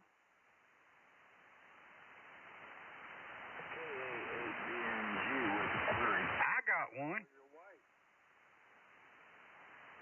We could call the FCC and see if they got any federal warrants for Captain Dave. Well, looks like the government shut down, so the FCC are probably out of commission for a while. You're like 15 minutes late. Somebody else in there, something. Go ahead. Yeah, we're saying you should call your wife. KI4THY. Hey, I just wondered if your email was still good on QRZ. Oh, yeah, email's good. I got the email on right now. Okay, yeah, I just sent you one tonight about something. You'll see my call sign there. Appreciate it. Don't do anything with it for about 12 or 24 hours, but I thought you might get a kick out of that. KA8BNG.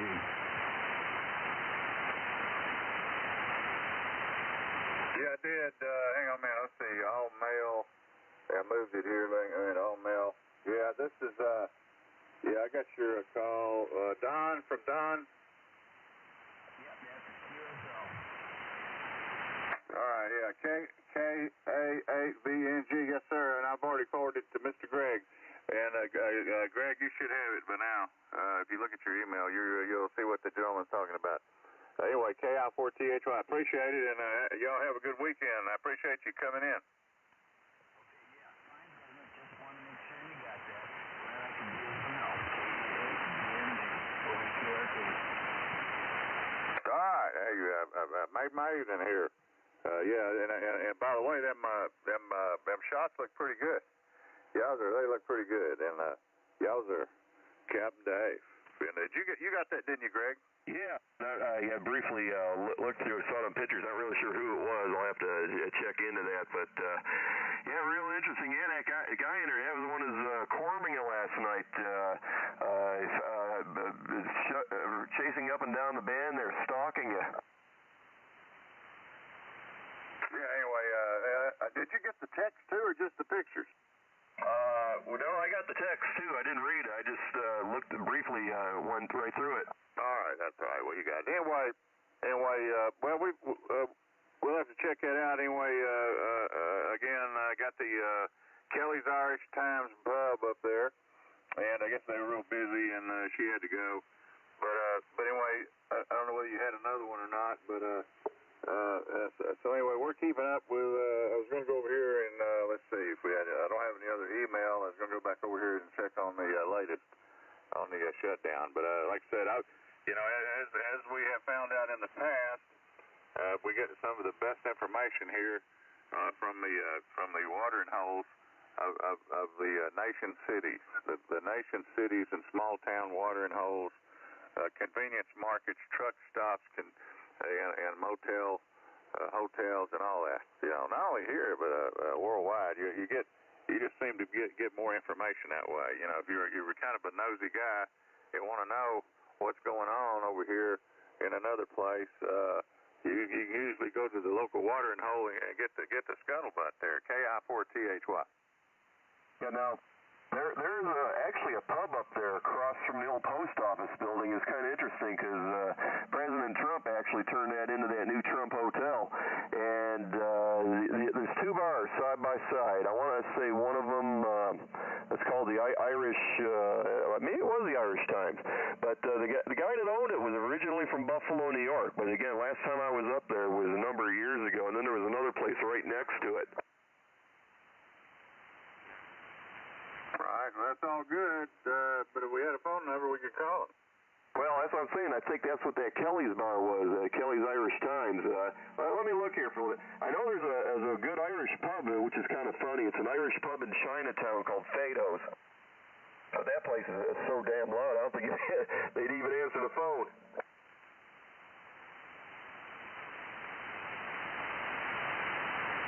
All right, we'll keep on checking here. I'm gonna get off my email right now and go back to what I was doing over here. And Lord have mercy. And you just punch in shutdown news. Shutdown news. Anyway, the House passed the bill to avoid the government shutdown. It sinks in the Senate. Anyway, CBS News is already reporting, and this was 2 hours ago, they're already reporting that the government shuts down on 1 year anniversary of Trump presidency. How about that? Now, tell me that wasn't planned.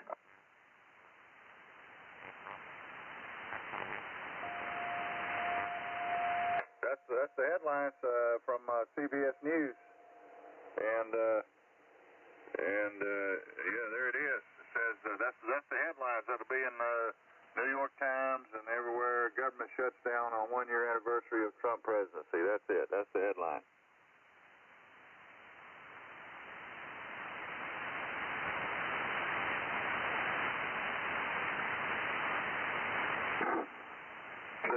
There you go. That's Fado's right there.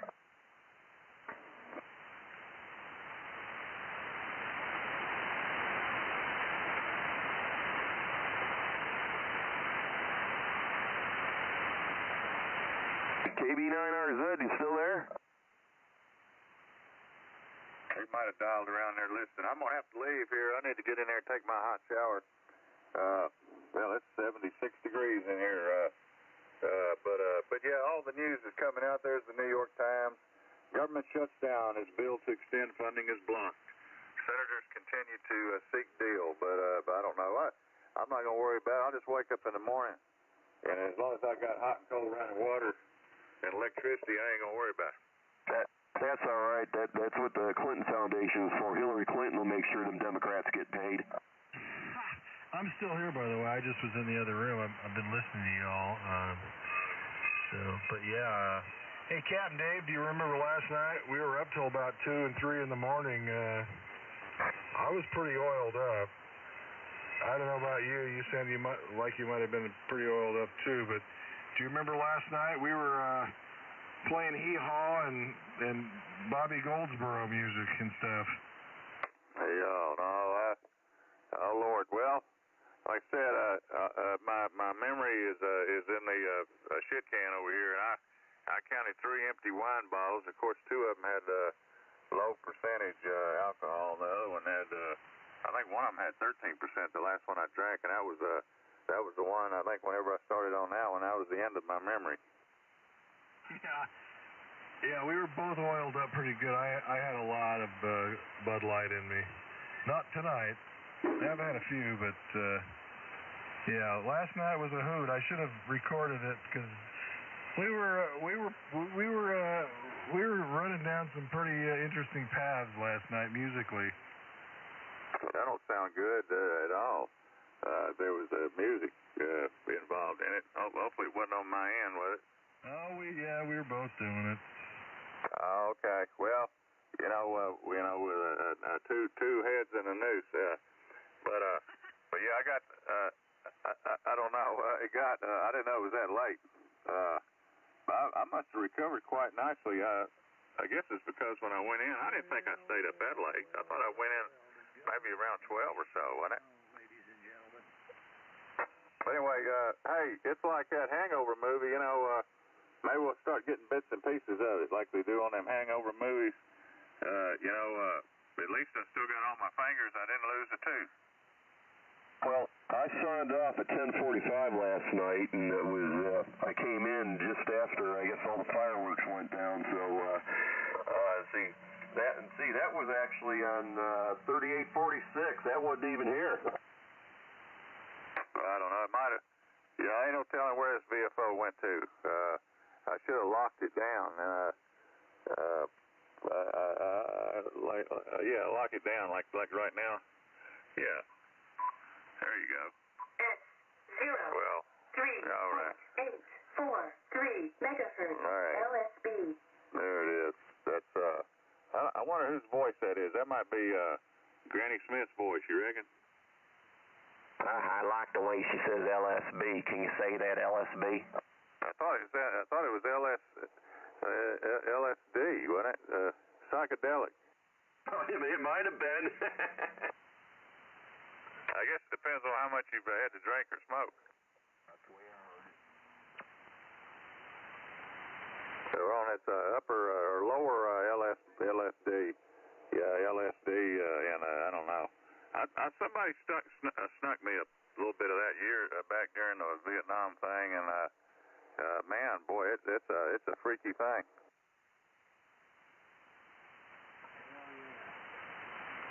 Ain't that LSB?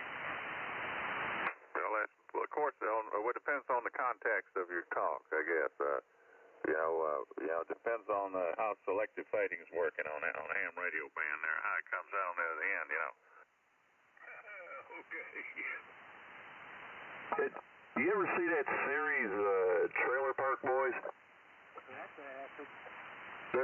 They got another one out now where they like go to Europe and they tour Europe, and they got one coming down here to the States, and they end up going to Los Angeles, and I think it's a 2-part deal, and they end up the 3 of them there end up going to Tommy Chong's mansion, and it's insane. Did you see that?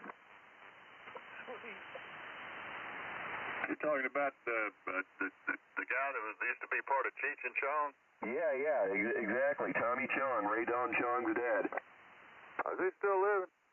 Yeah, he's still around. He's been through the mill a few times, but he's still around. It's the weed, man. Yeah, I'll be damned. I didn't know he had I guess he's made a lot of money one way or another. Yeah. Well, you knew Ray Don Chong, the one that would play with Arnold Schwarzenegger in a lot of his movies there, and that's Tommy Chong's daughter. Oh, yeah, I think I've never seen that.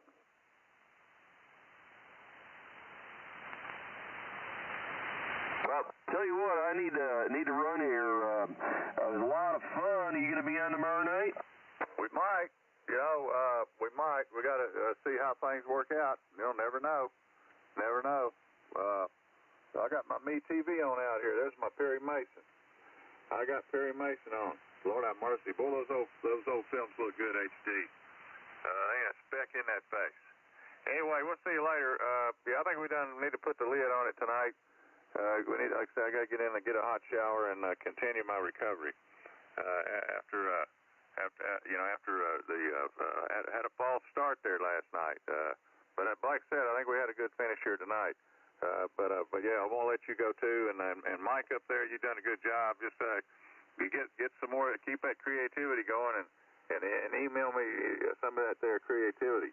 Anyway, KB9RC up there, KI4THY and WA2SFT. We're out of here. WA2SFT ID 73 Gap Day 73 Mike. Okay, guys, it's been fun, man. I was laughing my ass off tonight. Wow. KB9RZ 73. Captain Dave and Greg and everybody else. KB9RZ. QRT. Now, you weren't in here, was it a couple, 3 weeks ago where he called up, what's his name now, KE6YDO down in Pico Rivera. You remember that? KD6YDO and Pico Rivera. Well, I know where Pico Rivera is, but man, I don't recall what you're saying though. Well, YDO is one of the 435 guys on the repeater down there. Him and his brother KE6RJI. They kind of like vagabonds. They go from motel to motel, and they got some big YouTube following they have for years. And they were living in some camper or motorhome. They actually parked it in the Walmart parking lot there in Pico Rivera until they got ran out. So, are you telling me that we talked to them 3 weeks ago? Well, Captain Dave called him up on the phone patch, and I guess it was a pretty interesting ordeal. Oh, yeah. That sounds like it was like it would have been a funny... Yeah, I know all about the 435 repeater, but, I used to talk on the 435 repeater back in the early 80s before it got hijacked and went weird. It was actually a pretty damn good machine. That thing has a really long lineage from the 60s. It was up on Mount Wilson, and then they later on they moved it to Whittier Hills, and that's where it was when I was talking on it in the early 80s. And it was a great bunch of people. It was nothing like now. I mean, it's a whole different story now. But it was a great repeater back. That was my main repeater back in the early 80s. KB9RZ. WA2SFT. Well, what happened is that, Arnie Gamson, K6PXA, he started that Renegade repeater on 0161 in Hollywood Hills. And I guess when they shut down the 61 machine, they migrated over to the 435 machine. Yep, that's exactly right. Because back in the early 80s, the 61 machine that was kind of the beginning of the miscreants. Now, I have to admit, I'll get down and dirty and have a good time with the miscreants from time to time. I'm not judging anybody, and I'm not even judging the 435 as it exists now. I'm a free speech kind of guy, and I think it's okay. I don't really give a rat. But you're right. The 610, that was sort of the Renegade, and I'd go over there and talk to people, and I'd come back to the 435, and they'd castigate me and say, Mike, what are you doing talking over there on the 610? You shouldn't be talking to those people. And, of course, I'm a very independent guy, and I do whatever the hell I want. So I said, hey, I'm going to talk to who I want to talk to. And I'm a nice guy, and I'll be a nice guy with you. But don't tell me what to do. I'll go over on 610 and talk to those guys if I want to. Now, 610 was very mild compared to 435 now. I mean, Jesus, it's a whole different universe. KB9RZ. Yeah, I actually met a bunch of them guys when I was living out there. That was around that same time frame. Of course, Arnie Gamson and the Biz was an N6BIZ, and the Well, WA6 JA or the WB6 with JAC. I remember meeting Noel out at TRW slot meet numerous times. Well, you know what? Who's the guy, and I bet you knew who he was. He used to get on there. He was kind of fat. He thinned up. And he used to get out there and bark about the doctrine of the internal baptism. You remember who that was? That wasn't WA6LE in a beer, was it? What was his first name? I can't remember. They never even called. They just called him LEB and LE in a beer. It was LE in a beer. He was kind of the Joe Italiano of his day. I mean, everybody hated him on the 435, and I'd go over and I'd talk to him, and him and I got along just fine, because, he's like Joe Italiano, sort of a natural comedian that everybody hates, but you gotta sort of take your hat off to, because there's talent there. And so I'd go talk to him, and we got along just fine, but other people would give me crap because I dared to go and talk to him. Well, there was a guy who was kind of two-faced, and he was always a hypocrite, and I don't remember his call, but they used to call him Cardenas. Yeah, it doesn't ring a bell. That was a lot of years ago, man. That was back during the Reagan years, maybe a little bit before. Well, anyways, Mike, I got to get running here, buddy. Good talking to you, and you've been holding a solid 20 to 30 over here all night. Just awesome signal. KB9RZ from WA2SFT. Yeah, okay, great. Hey, you know what? This has been a fun night. Believe it or not, I'm all bundled up, and I'm going to go for a walk. I'm going to do a mile-and-a-half walk after midnight. KB9RZ. And I got a Glock strapped to my belt. There you go. You got a TR-22 with a couple crystals in there to talk on a local repeater on the other. Hey, we'll see you later, man. Been fun. KB9RZ. See you at WA2SFT.